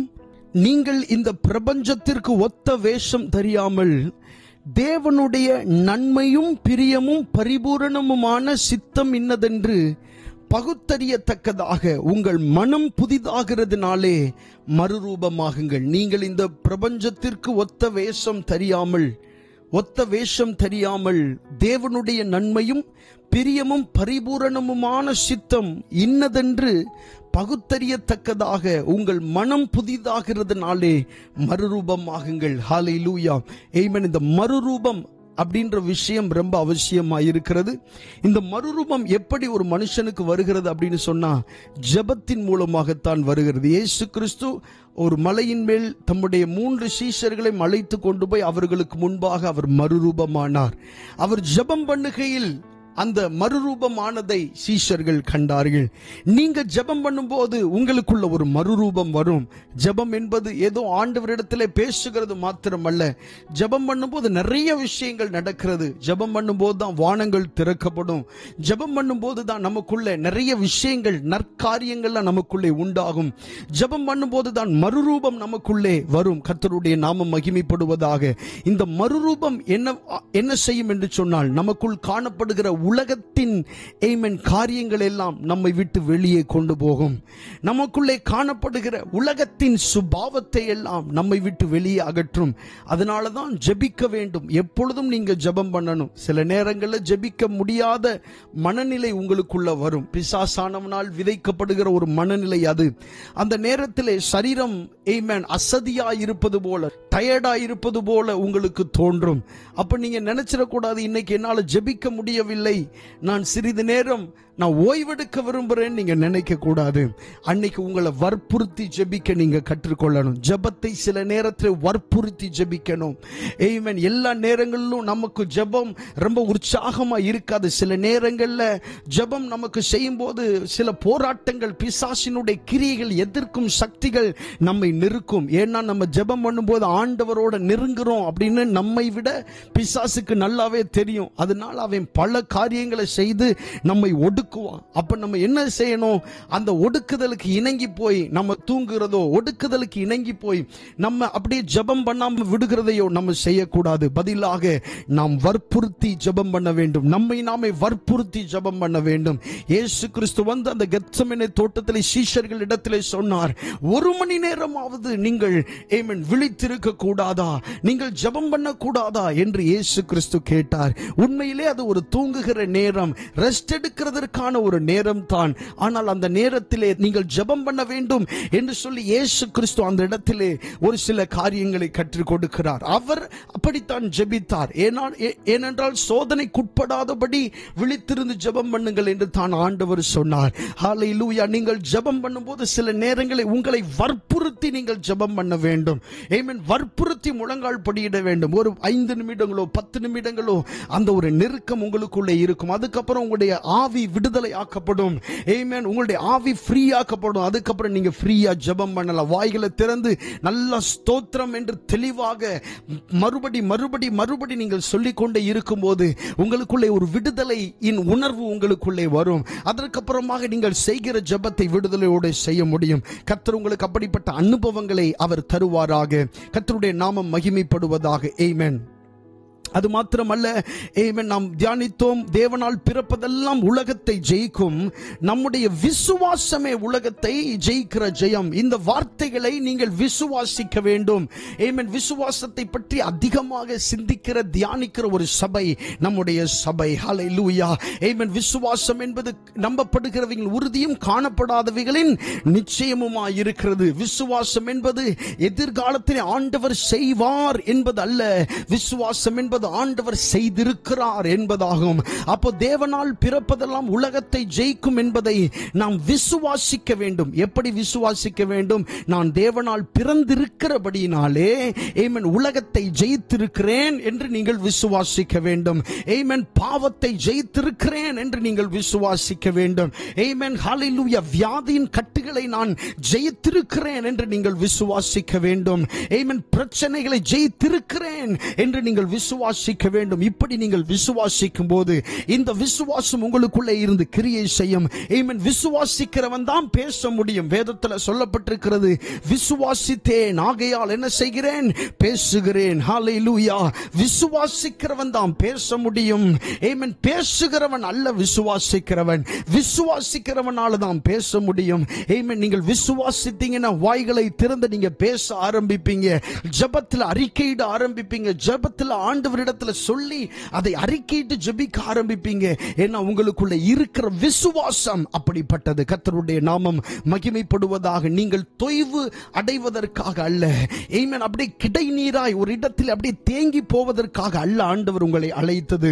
ஆமென். அடுத்தடுத்த நிலைகளுக்கு உயர்வதற்கு ஆண்டவர் உங்களுக்கு கிருபை தருவாராக. கர்த்தருடைய நாமம் மகிமைப்படுவதாக. அடுத்ததாக அதே அதிகாரம் 1 யோவான் 5வது அதிகாரம் 4வது வசனத்தை நாம் வாசிக்கலாம். 1 யோவான் 5வது அதிகாரம் 4வது வசனம் நாம் வாசிக்கலாம். தேவனால் பிறந்த எவனும் பாவம் செய்யான் என்று அறிந்திருக்கிறோம். தேவனால் பிறந்தவன் தன்னை காக்கிறான், பொல்லாங்கன் அவனை தொடான். மறுபடியும் வாசிக்கலாம். தேவனால் பிறந்த எவனும் பாவம் செய்யான் என்று அறிந்திருக்கிறோம். தேவனால் பிறந்தவன் தன்னை காக்கிறான், பொல்லாங்கன் அவனை தொடான். கர்த்தருடைய நாமம் மகிமைப்படுவதாக. இந்த நாளில் நீங்க ஆரம்பத்திலிருந்து இந்த செய்தியை நீங்கள் கவனித்துக் கொண்டே வந்திருந்தால், துவக்கத்திலிருந்தே தேவனால் பிறந்தவர்கள் யார், அவர்களுடைய அதிகாரம் என்ன, ஆமென், எதை சொன்னால் அவர்கள் தேவனால் பிறந்தவர்கள் என்று நம்மால் கண்டுபிடிக்க முடியும். மாத்திரமல்ல, தேவனால் பிறந்தவர்கள் எதை ஜெயிக்கிறவர்களாய் இருக்கிறார்கள் என்பதை எல்லாம் நாம் தியானித்தோம். இந்த வசனத்திலே சொல்லப்பட்டிருக்கிறது, தேவனால் பிறந்த எவனும் பாவம் செய்யான் என்று அறிந்திருக்கிறோம். தேவனால் பிறந்த எவனும் பாவம் செய்யான் என்று அறிந்திருக்கிறோம். மட்டுமல்ல, இரண்டாவது சொல்லப்பட்டிருக்கிறது, தேவனால் பிறந்தவன் தன்னை காக்கிறான் என்று எழுதப்பட்டிருக்கிறது. மூன்றாவது சொல்லப்பட்டிருக்கிறது, பொல்லாங்கன் அவனை தொடான் என்று எழுதப்பட்டிருக்கிறது. 3 விஷயங்கள் இந்த ஒரே வசனத்திலே. தேவனால் பிறந்த எவனும் பாவம் செய்யான் என்று அறிந்திருக்கிறோம் என்று எழுதப்பட்டிருக்கிறது. நிறைய நேரங்கள்ல சிறிய சிறிய தவறுகளை செய்யும் போது அல்லது பெரிய தவறுகளையும் செய்யும் போது பிசாசு உங்களிடத்திலே சொல்லுகிற வார்த்தை என்னவென்றால், வாலிபர்கள் இருந்தீங்கன்னா நல்லா கவனிங்க, பிசாசு உங்களுடைய காதுகளிலே சொல்லுகிற வார்த்தை என்னவென்றால், இந்த உலகத்துல யாரும் செய்யாத தப்பையா நீ செஞ்சிட்ட அப்படின்னு பிசாசு என்ன செய்வான், சொல்லுவான். இந்த உலகத்துல யாருமே செய்யாததையா நீ செஞ்சிட்ட, இந்த தவறை யாருமே செய்கிறது இல்லையா என்று சொல்லி பிசாசு உங்களிடத்தில் என்ன செய்வான், சொல்லுவான். வேதத்தில் சொல்லப்பட்டிருக்கிறது, அவன் பொய்யனும் பொய்க்கு பிதாவுமாய் இருக்கிறான் அப்படின்னு பிசாசை குறித்து சொல்லப்பட்டிருக்கிறது. இந்த வசனம் சத்தியமுள்ள இந்த வார்த்தை என்ன சொல்லுகிறது? பரிசுத்த ஆவியானவர் என்ன எழுதி வைத்திருக்கிறார்? தேவனால் பிறந்த எவனும் பாவம் செய்யான் என்று அறிந்திருக்கிறோம் என்பதாய் கர்த்தர் என்ன செய்து வைத்திருக்கிறார்? எழுதி வைத்திருக்கிறார். அப்ப என்ன அர்த்தம்? தேவனால பிறந்தவன் பாவம் செய்கிறதில்லை. இந்த உலகம் எவ்வளவு மோசமானாலும், எவ்வளவு கடைசி காலமானாலும், இந்த டெக்னாலஜி எல்லாம் எவ்வளவு வளர்ந்தாலும், என்ன விதமான நூதனமான காரியங்கள் வந்தாலும், தேவனால் பிறந்தவன் என்ன செய்ய மாட்டான்? பாவம் செய்ய மாட்டான். காலத்தை பற்றி வேதத்துக்கு பிரச்சனை இல்லை. ஆண்டவர் எல்லா காலங்களையும் அறிந்தவர், அவர் காலங்களுக்கு அப்பாற்பட்டவர். இதே அதிகாரத்தில் தான் சொல்லப்பட்டிருக்கிறது, அவருடைய கற்பனைகள் பாரமானவைகளும் அல்ல அப்படின்னு சொல்லப்பட்டிருக்க. அந்த வசனத்தை வாசிக்கலாம். கர்த்தருடைய நாமம் மகிமைப்படுவதாக.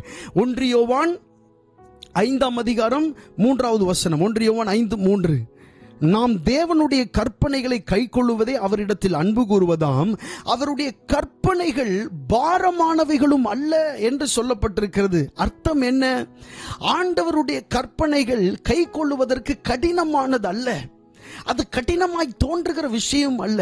ஆனால் அதை கடினமானது போல பிசாசானவன் நமக்கு என்ன செய்கிறான்? காண்பிக்கிறான். அதை கை கொள்ள முடியாதது போல, அது ஏதோ ஒரு பெரிய விஷயம் போல ஆமென் பிசாசு நமக்கு காண்பிக்கிறான். ஆனால் வேதம் சொல்லுகிறது, என்ன சொல்லுகிறது? ஆமென், அவருடைய கற்பனைகள் பாரமானவைகளும் அல்ல என்று சொல்லி அவருடைய வார்த்தை மிகவும் தெளிவாக நமக்கு என்ன செய்கிறது? சொல்லுகிறது. கர்த்தருடைய நாமம் மகிமைப்படுவதாக. அப்ப இவ்வளவு நாளும் நமக்குள்ளே பிசாசு தான் என்ன செய்யறான்? கர்த்தருடைய கற்பனைகள் கஷ்டமானது, அதெல்லாம் யாராலும் கடைபிடிக்கவே முடியாது என்று சொல்லி பிசாசு நம்முடைய இருதயத்துக்குள்ள என்ன செய்வான்? பேசுவான். அப்ப வேதம் சொல்லுகிற இந்த வசனத்தை நீங்க மனசுல வச்சுக்கணும். என்ன வச்சுக்கணும்? அவருடைய கற்பனைகள் பாரமானவைகளும் அல்ல. ஹல்லேலூயா. ஆவியானவர் சொல்றாரு, என்னோட கற்பனை பாரமானதே இல்ல, அதை கடைபிடிக்கிறது ஒரு கஷ்டமானதே இல்லை. ஆனா பிசாசு சொல்ற, இல்ல, இதை விடவே முடியாது, இது ரொம்ப கஷ்டம் அப்படின்னு ஒரு பக்கம் பிசாசு சொல்லுவான். சங்கீதக்காரனாகிய தாவீது 119வது சங்கீதத்தில் என்ன எழுதி இருக்கிறாரு? நம்ம நல்லா வாசிக்கும் போது அங்க நம்ம வாசிக்கலாம், நான் உமக்கு விரோதமாய் பாவம் செய்யாதபடிக்கு உமது வாக்கை என் இருதயத்தில் வைத்தேன் அப்படின்னு சங்கீதக்காரன் எழுதுகிறார் 119வது சங்கீதத்தில். அது மட்டுமல்ல, வாலிபன் தன் வழியை எதனால் சுத்தம் பண்ணுவான்?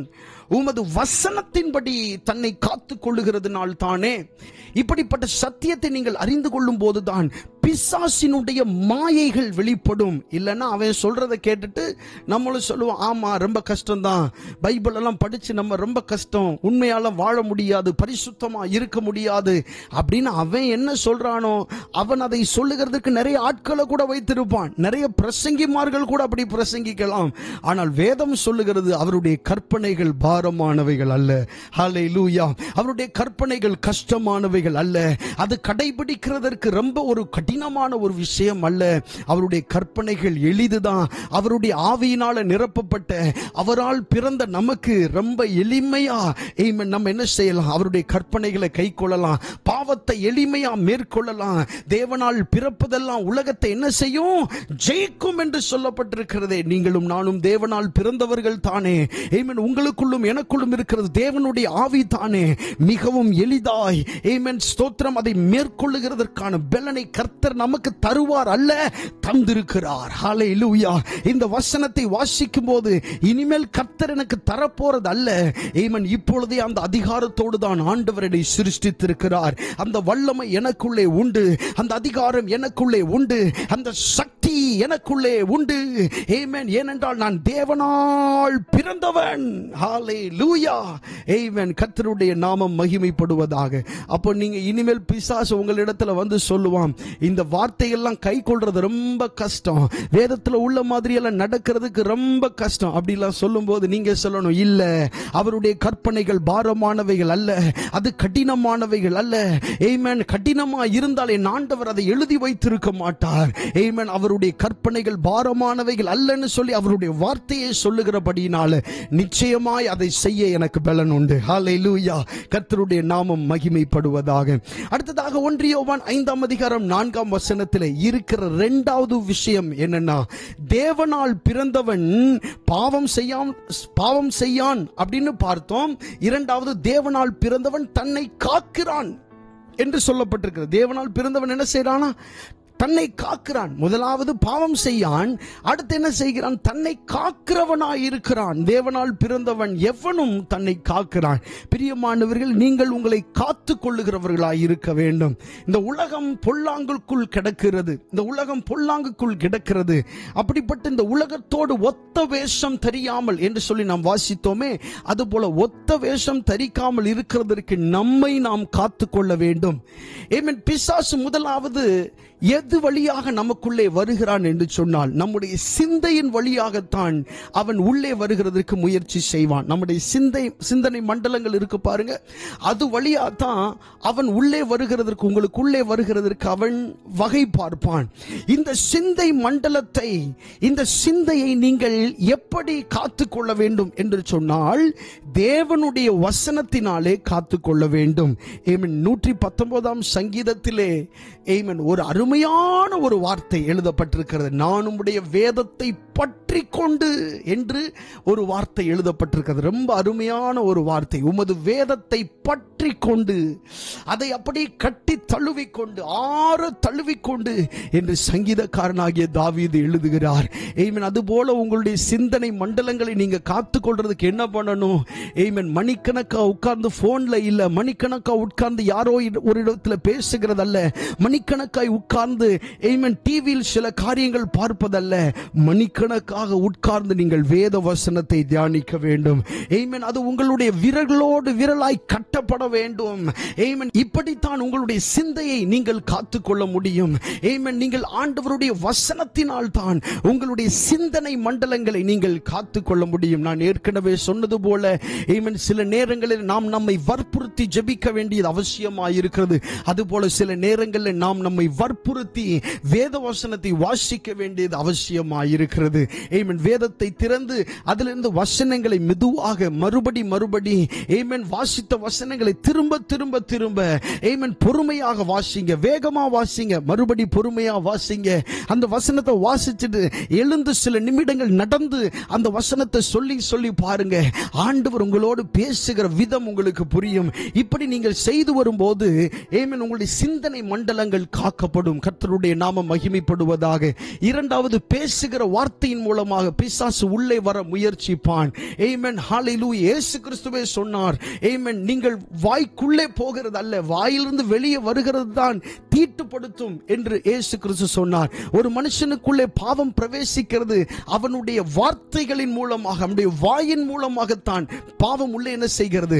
பிரவேசிக்கிறது. அந்த மாதிரியான சூழ்நிலைகளிலே உங்களுடைய வார்த்தைகளை சுருக்கமானதாக உன்னதமானதாய் கண்ணியமானதாய் தேவையுள்ள வார்த்தைகளை நீங்கள் பிரயோகப்படுத்த வேண்டும். நீங்கள் பேசுகிற காரியங்களிலே ஆண்டவருடைய நாமம் மகிமைக்கேற்ற காரியங்கள் தான் நீங்கள் பேசுகிறீர்களா என்பதை நீங்கள் உறுதி செய்து கொண்டு தான் நீங்கள் பேச வேண்டும். கர்த்தருடைய நாமம் மகிமைப்படுவதாக. ஆமென். தேவனால் பிறந்தவன் என்ன செய்கிறான்? தன்னை காக்கிறான். உங்களுடைய ஜெப வாழ்க்கை நீங்கள் காத்துக்கொள்ள வேண்டும். ஒரு சரியான ஒரு பிரதிஷ்டையுள்ள ஒரு ஜெப நேரம் உங்களுக்கு தேவை. அந்த நேரத்தில் நீங்கள் ஜெபம் தான் செய்ய வேண்டும். ஆமென். எல்லாவற்றையும் புறம் தள்ளிவிட்டு ஜெபத்திற்காக நீங்கள் சென்று அந்த நேரத்தை நீங்கள் ஜெபத்திலே செலவழிக்க வேண்டும். இயேசுவோடு தனிமையாய் உட்கார்ந்திருக்க பழக வேண்டும். அவரோடு தனிமையாய் பேசுகிற அனுபவம் உங்களுக்கு வேண்டும். கர்த்தருடைய நாமம் மகிமைப்படுவதாக. ஆமென். ஜெபத்திற்கு போனாலே, ஜெபம் செய்ய போனாலே, என்னை மறந்து நான் அவருடைய சமூகத்திலே அமர்ந்திருப்பேன் என்று சொல்லி மரியாளை போல் அவருடைய பாதத்திலே நீங்கள் அமர்ந்திருக்க வேண்டும். அப்படி நீங்கள் அமர்ந்து நீங்கள் ஜெபிக்கும் போது, அமர்ந்து ஆண்டவரிடத்திலே பேசும்போது உங்களுக்கு நேரம் என்கிற விஷயமே மறந்து போகும். எல்லாவற்றுக்கும் மேலாக நீங்கள் உங்களை காத்துக் கொள்ளுவீர்கள். ஆமென். பாவத்திலிருந்து, பாவமான காரியங்களில் இருந்து, ஆமென், பிசாசினுடைய இடர்பாடுகளில் இருந்து நீங்கள் உங்களை என்ன செய்வீர்கள்? காத்துக் கொள்வீர்கள். கர்த்தருடைய நாமம் மகிமைப்படுவதாக. சோ தேவனால் பிறந்தவன் தன்னை என்ன செய்து கொள்ளுகிறான்? காக்கிறவனாய் இருக்கிறான். நீங்கள் உங்களை காத்துக் கொள்ள வேண்டும். கர்த்தருடைய நாமம் மகிமைப்படுவதாக. ஆத்துமாவை காத்துக்கொள்ள வேண்டும், இருதயத்தை காத்துக்கொள்ள வேண்டும். ஆமென். உங்களுடைய வழியை நீங்கள் காத்துக்கொள்ள வேண்டும். நீங்க போகிற பாதையில ரொம்ப கவனம் உள்ளவர்களாய் இருக்கணும். போகிற பாதை என்று சொல்லும் போது நீங்கள் நடந்து போகிற உங்களுடைய வீட்டில் பக்கத்தில் இருக்கிற ரோடு அல்ல, உங்களுடைய மனதின் பாதையை நீங்கள் என்ன செய்ய வேண்டும்? காத்துக்கொள்ள வேண்டும். கர்த்தர் உங்களுக்கு கிருபை தருவாராக. மாத்திரமல்ல, அடுத்த ஒரு வார்த்தை சொல்லப்பட்டிருக்கிறது, பொல்லாங்கன் அவனை தொடான். ஹல்லேலூயா. தேவனால் பிறந்தவனை பொல்லாங்கன் என்ன செய்யான்? ஆனா இன்னைக்கு என்ன நடக்குது? தேவனால் பிறந்தவர்கள் மேலேயே பிசாசு கிரியை செய்கிற காரியங்களை நிறைய பார்க்கிறோம். பிசாசினுடைய ரூபங்கள் வித்தியாசமாய், சிலருக்கு வியாதி என்கிற ரூபத்துல, சிலருக்கு பொருளாதார நெருக்கடி என்கிற ரூபத்துல, சிலருக்கு கடன் என்கிற ரூபத்துல, சிலருக்கு ஆமென் பிசாசு பீடிக்கப்பட்ட ஒரு நிலையிலே இருப்பார்கள். இவர்கள் எல்லாம் தேவனால் பிறந்தவர்கள் தான், தேவனுடைய பிள்ளைகள் தான். ஆனா இவங்க மேல பிசாசு செலுத்தி வச்சிருக்கிற ஆதிக்கத்தை பாருங்க, நம்பவே முடியல. அப்படிப்பட்ட ஒரு ரீதியில பிசாசு அவர்களை நெருக்கி கொண்டிருக்கிறான். நீங்க தேவனால் பிறந்தவர்களா இருக்கிறபடினால ஆமென், உங்களை பிசாசு தொடமாட்டான் அர்த்தம் இல்ல. நீங்க உங்களை காத்து கொள்ளுகிறவர்களா இருந்தீங்கன்னா பிசாசு உங்களை என்ன செய்ய மாட்டான்? தொடவே மாட்டான். அவன் உங்களை தொடுகிறதற்கு அவனுக்கு அதிகாரமே இல்லை. ஆமென். இன்னொரு படி மேல போய் சொன்னா, உங்களை பார்த்து அவன் நடுங்குவான். ஹல்லேலூயா. ஆமென். உங்களை பார்த்து அவன் பயப்படுவான். கர்த்தருடைய நாமம் மகிமைப்படுவதாக. என் தேவனுடைய நாமம் உயர்த்தப்படுவதாக. நன்றாக கவனிங்க. ஆமென். தேவனால் பிறந்தவன் தன்னை காத்துக் கொள்ளுகிறான். பொல்லாங்கன் அவனை என்ன செய்கிறது இல்ல? தொடுகிறது இல்ல. ஹல்லேலூயா. நீங்கள் உங்களை காத்துக் கொள்ளுங்கள். கர்த்தருக்குள்ளே உங்களை காத்துக் கொள்ளுங்கள். தேவனுக்குள்ளே உங்களை காத்துக் கொள்ளுங்கள். ஒரு சத்ரு உங்க மேல கை வைக்க ஆண்டவர் விடவே மாட்டார். அதுக்கான சூழ்நிலை உங்களுக்கு வரவே வராது. ஆமென். ஹல்லேலூயா. உங்களை பார்த்து பிசாசு நடுங்குவானே ஒழிய, உங்களை பார்த்து பிசாசு பயப்படுவானே ஒழிய, நீங்கள் அவனை பார்த்து பயப்பட மாட்டீர்கள். நீங்கள் அவனை பார்த்து நடுங்க மாட்டீர்கள். விசுவாசிக்கிறவங்க கரம் உயர்த்தி ஒரு ஹல்லேலூயா சொல்லுங்க. ஆண்டவரை மகிமைப்படுத்தி ஹல்லேலூயா. கர்த்தருடைய நாமம் உயர்த்தப்படுவதாக. ஹல்லேலூயா. சோ தேவனால் பிறந்தவன் பாவம் செய்கிறதில்லை. தேவனால் பிறந்தவன் தன்னை காக்கிறான். பொல்லாங்கன் அவனை என்ன செய்யான்? தொடான். ஹல்லேலூயா. கர்த்தருடைய நாமம் மகிமைப்படுவதாக. அடுத்து வாசிக்கலாம். அதே அதிகாரம் 1 யோவான் 5ஆம் அதிகாரம் 11ஆம் வசனத்திலிருந்து 13ஆம் வசனம் வரைக்கும். 1 யோவான் 5வது அதிகாரம் 11ஆம் வசனத்திலிருந்து 13ஆம் வசனம் வரைக்கும். தேவன் நமக்கு நித்திய ஜீவனை தந்திருக்கிறார். அந்த ஜீவன் அவருடைய குமாரனில் இருக்கிறது என்பதே அந்த சாட்சியாம். குமாரனை உடையவன் ஜீவனை உடையவன். தேவனுடைய குமாரன் இல்லாதவன் ஜீவன் இல்லாதவன்.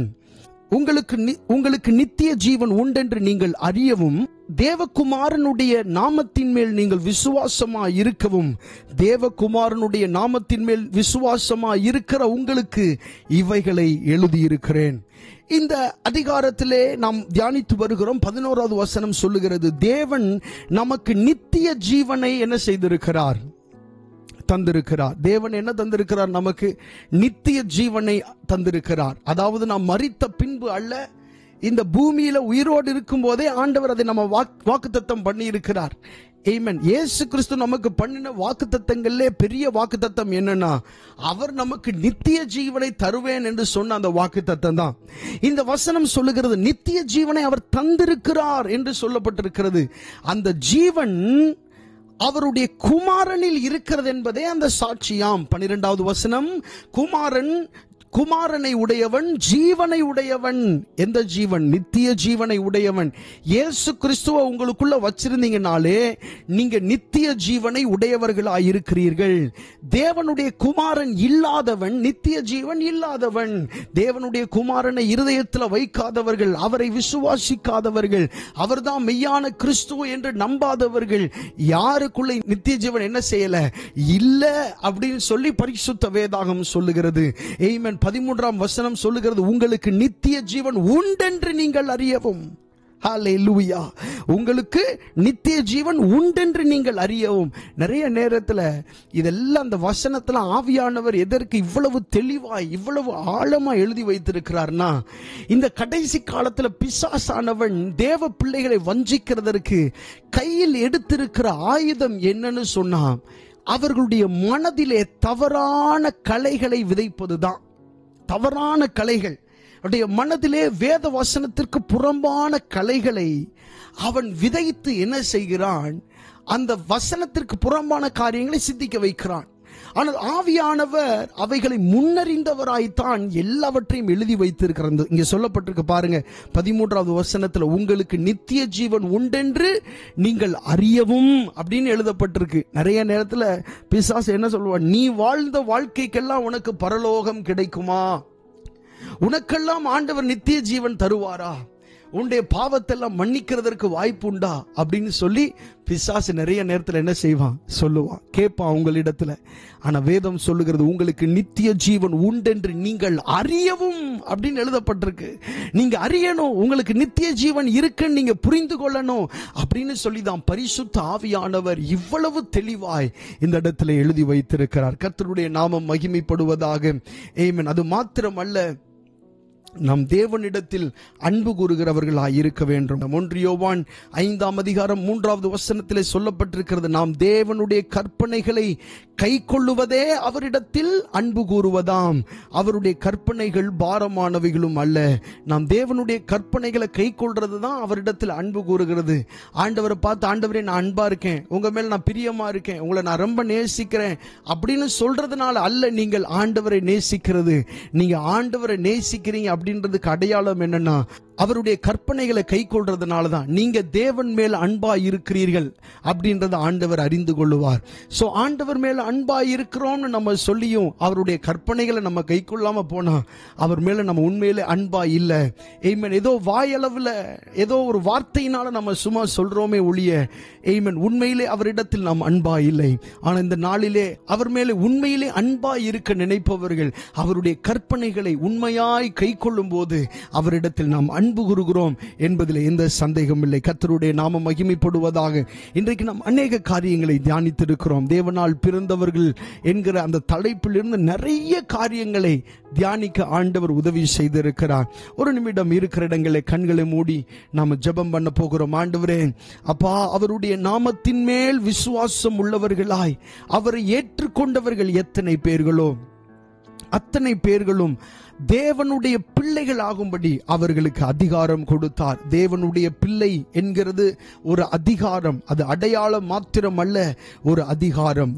நான் தேவனுடைய பிள்ளை என்பது என்னுடைய அடையாளம் மாத்திரமல்ல, அது எனக்கு கொடுக்கப்பட்டிருக்கிற அதிகாரம்.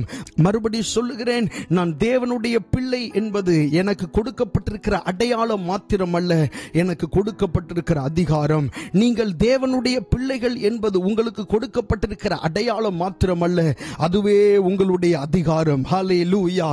அந்த அதிகாரத்துக்கு முன்பாக பிசாசுகள் நடுங்கும். அந்த அதிகாரத்துக்கு முன்பதாக இருளின் ஆதிக்கங்கள் அகன்று போகும். அந்த அதிகாரத்துக்கு முன்பதாக இருளின் ராஜ்யமே நடுங்கும். அந்த அதிகாரத்துக்கு முன்பதாக எல்லா வியாதியின் கட்டுகள் உடை தெரியப்படும். அந்த அதிகாரத்திற்கு முன்பதாக கட்டப்பட்டிருக்கிற சங்கிலிகள் அவிழ்ந்து போகும், தகர்ந்து போகும், உடைந்து போகும். ஹல்லேலூயா. கரங்களை உயர்த்தி அப்படி அதிகாரம் பெற்ற தேவ பிள்ளைகள் என்கிற அதிகாரம் பெற்ற ஒவ்வொருவரும் வாய்களை திறந்து இயேசு கிறிஸ்து எனக்கு கொடுத்தது அடையாளம் மாத்திரம் அல்ல, அவர் எனக்கு அதிகாரத்தையும் தந்திருக்கிறார். இயேசு கிறிஸ்து எனக்கு அடையாளத்தை மாத்திரம் அல்ல, எனக்கு அதிகாரத்தையும் தந்திருக்கிறார். ஹல்லேலூயா, ஹல்லேலூயா, ஹல்லேலூயா. வாய்களை திறந்து சொல்லுங்க அந்த வார்த்தையை. நான் தேவனுடைய பிள்ளை என்பது எனக்கு கொடுக்கப்பட்ட அடையாளம் மாத்திரம் அல்ல, அது என்னுடைய அதிகாரம். ஹல்லேலூயா. உடமனா சம்தரஹம் தேனே ரேக்கெதேலே ரெமா கபராவு சம்தரலபா கத்திரலபா. நன்றி செலுத்துகிறோம் ஆண்டவரே, நன்றி செலுத்துகிறோம் அப்பா, நன்றி செலுத்துகிறோம் ஆண்டவரே. உம்மை நாங்கள் மகிமைப்படுத்துகிறோம். நாம் ஜெபித்து முடிக்கலாம். நல்ல ஆண்டவரே, இந்த அருமையான இந்த ஆராதனை வேளைக்காக உமக்கு நாங்கள் நன்றி செலுத்துகிறோம். இவ்வளவு நேரமும் ஆண்டவரே உம்மை பாடி ஆராதிக்க, உம்முடைய நாமத்தை மகிமைப்படுத்த நீர் எங்களுக்கு தந்த நல்ல சிலாக்கியத்திற்காக நன்றி.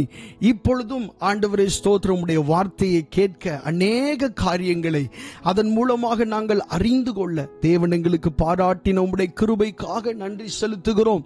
ஆண்டவரே ஸ்தோத்திரம், இந்த வசனத்திலே சொல்லப்பட்டிருக்கிற அந்த அதிகாரத்தை நாங்கள் பயன்படுத்த நீர் எங்களுக்கு உதவி செய்ய வேண்டுமாய் நாங்கள் ஜெபம் பண்ணுகிறோம்.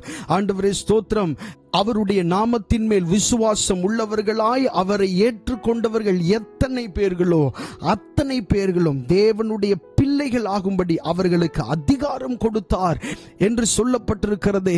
அந்த அதிகாரத்திற்காக நாங்கள் நன்றி செலுத்துகிறோம். அந்த அதிகாரத்தை நாங்கள் பிரயோகப்படுத்த, அந்த அதிகாரத்தை நாங்கள் பிரயோகிக்க தேவன் எங்களுக்கு உதவி செய்ய வேண்டுமாய் நாங்கள் ஜெபம் பண்ணுகிறோம்.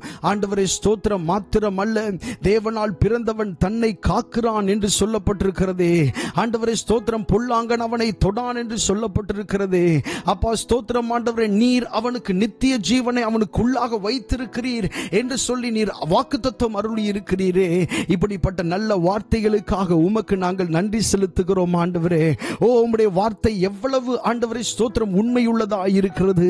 தேவனால் பிறப்பதெல்லாம் உலகத்தை ஜெயிக்கும், நம்முடைய விசுவாசமே உலகத்தை ஜெயிக்கிற ஜெயம் என்று ஆண்டவரே ஸ்தோத்திரம் நீர் பேசின அந்த வார்த்தைக்காக நன்றி செலுத்துகிறோம் ஆண்டவரே. ஒரு ஜெயம் பெற்ற ஒரு வாழ்க்கை வாழ, ஜெயமுள்ள ஒரு வாழ்க்கை வாழ தேவன் எங்களுக்கு கிருபை தர வேண்டுமாய் நாங்கள் ஜெபிக்கிறோம். நன்றி செலுத்துகிறோம், நன்றி செலுத்துகிறோம் ஆண்டவரே. அப்பா, இந்த ஆராதனையில் கலந்து கொண்ட ஒவ்வொரு தேவ பிள்ளைகளுக்காக ஜெபிக்கிறோம் ஆண்டவரே ஸ்தோத்திரம். அவர்களோடு நீர் இடைப்பட்டதற்காக நன்றி, அவர்களோடு நீர் பேசினதற்காக நன்றி செலுத்துகிறோம். இந்த எல்லை பட்டணத்திற்காக ஜெபிக்கிறோம். இங்கே வாழ்ந்து கொண்டிருக்கிற தமிழ் ஜனங்களுக்காக நன்றி, அவர்களுடைய ரட்சிப்புக்காக நாங்கள் மன்றாடுகிறோம் ஆண்டவரே. அப்பா ஸ்தோத்திரம் ஆண்டவரே, அவர்களும் உம்மை அறிந்து கொள்ள, உம்முடைய நாமத்தை அவர்கள் ஏற்றுக்கொள்ள ஆண்டவரே, நீரே உண்மையான தெய்வம் என்பதை அவர்கள் அறிந்து கொள்ள நீர் உதவி செய்யும்படியாக நாங்கள் ஜெபம் பண்ணுகிறோம் அப்பா. ஆண்டவரே, அவருடைய இருதயத்திலே ஆண்டவரே ஸ்தோத்திரம் மனம் மாற்றத்தை தேவன் கட்டளையிடும்படியாக நாங்கள் ஜெபம் பண்ணுகிறோம் ஆண்டவரே ஸ்தோத்திரம். இந்த ஆராதனையில் கலந்து கொண்ட ஒவ்வொரு தேவ பிள்ளைகளையும் ஆசீர்வதியும். அவருடைய குடும்பங்களுக்காக நாங்கள் ஜெபம் பண்ணுகிறோம், அவருடைய பிள்ளைகளுக்காக ஜெபம் பண்ணுகிறோம் அப்பா ஸ்தோத்திரம். ஆண்டவரே, குடும்பத்தில் இருக்கிற ஒவ்வொருவரும் ஆசீர்வதிக்கப்படுவார்களாக ஆண்டவரே ஸ்தோத்திரம். இந்த ஆராதனையில் புதிதாக இணைந்தவர்களுக்காக நன்றி ஆண்டவரே ஸ்தோத்திரம். அவர்களுடைய தேவைகளை நீர் சந்திக்கணுமே ஆண்டவரே ஸ்தோத்திரம். அவர்களோடு நீர் இடைப்பட்டதற்காக நன்றி செலுத்துகிறோம் ஆண்டவரே. உம்முடைய வார்த்தையின் வல்லமை அவருடைய குடும்பத்தில், அவருடைய தனிப்பட்ட வாழ்க்கையிலே வெளிப்பட வேண்டுமாய் நாங்கள் ஜெபம் பண்ணுகிறோம். ஆசீர்வதியும், பலப்படுத்தும், காத்துக்கொள்ளும். இயேசுவின் நாமத்தில் கேட்கிறோம் நல்ல பிதாவே, ஆமென், ஆமென். கர்த்தர் உங்களை ஆசீர்வதிப்பாராக. God bless you. Amen.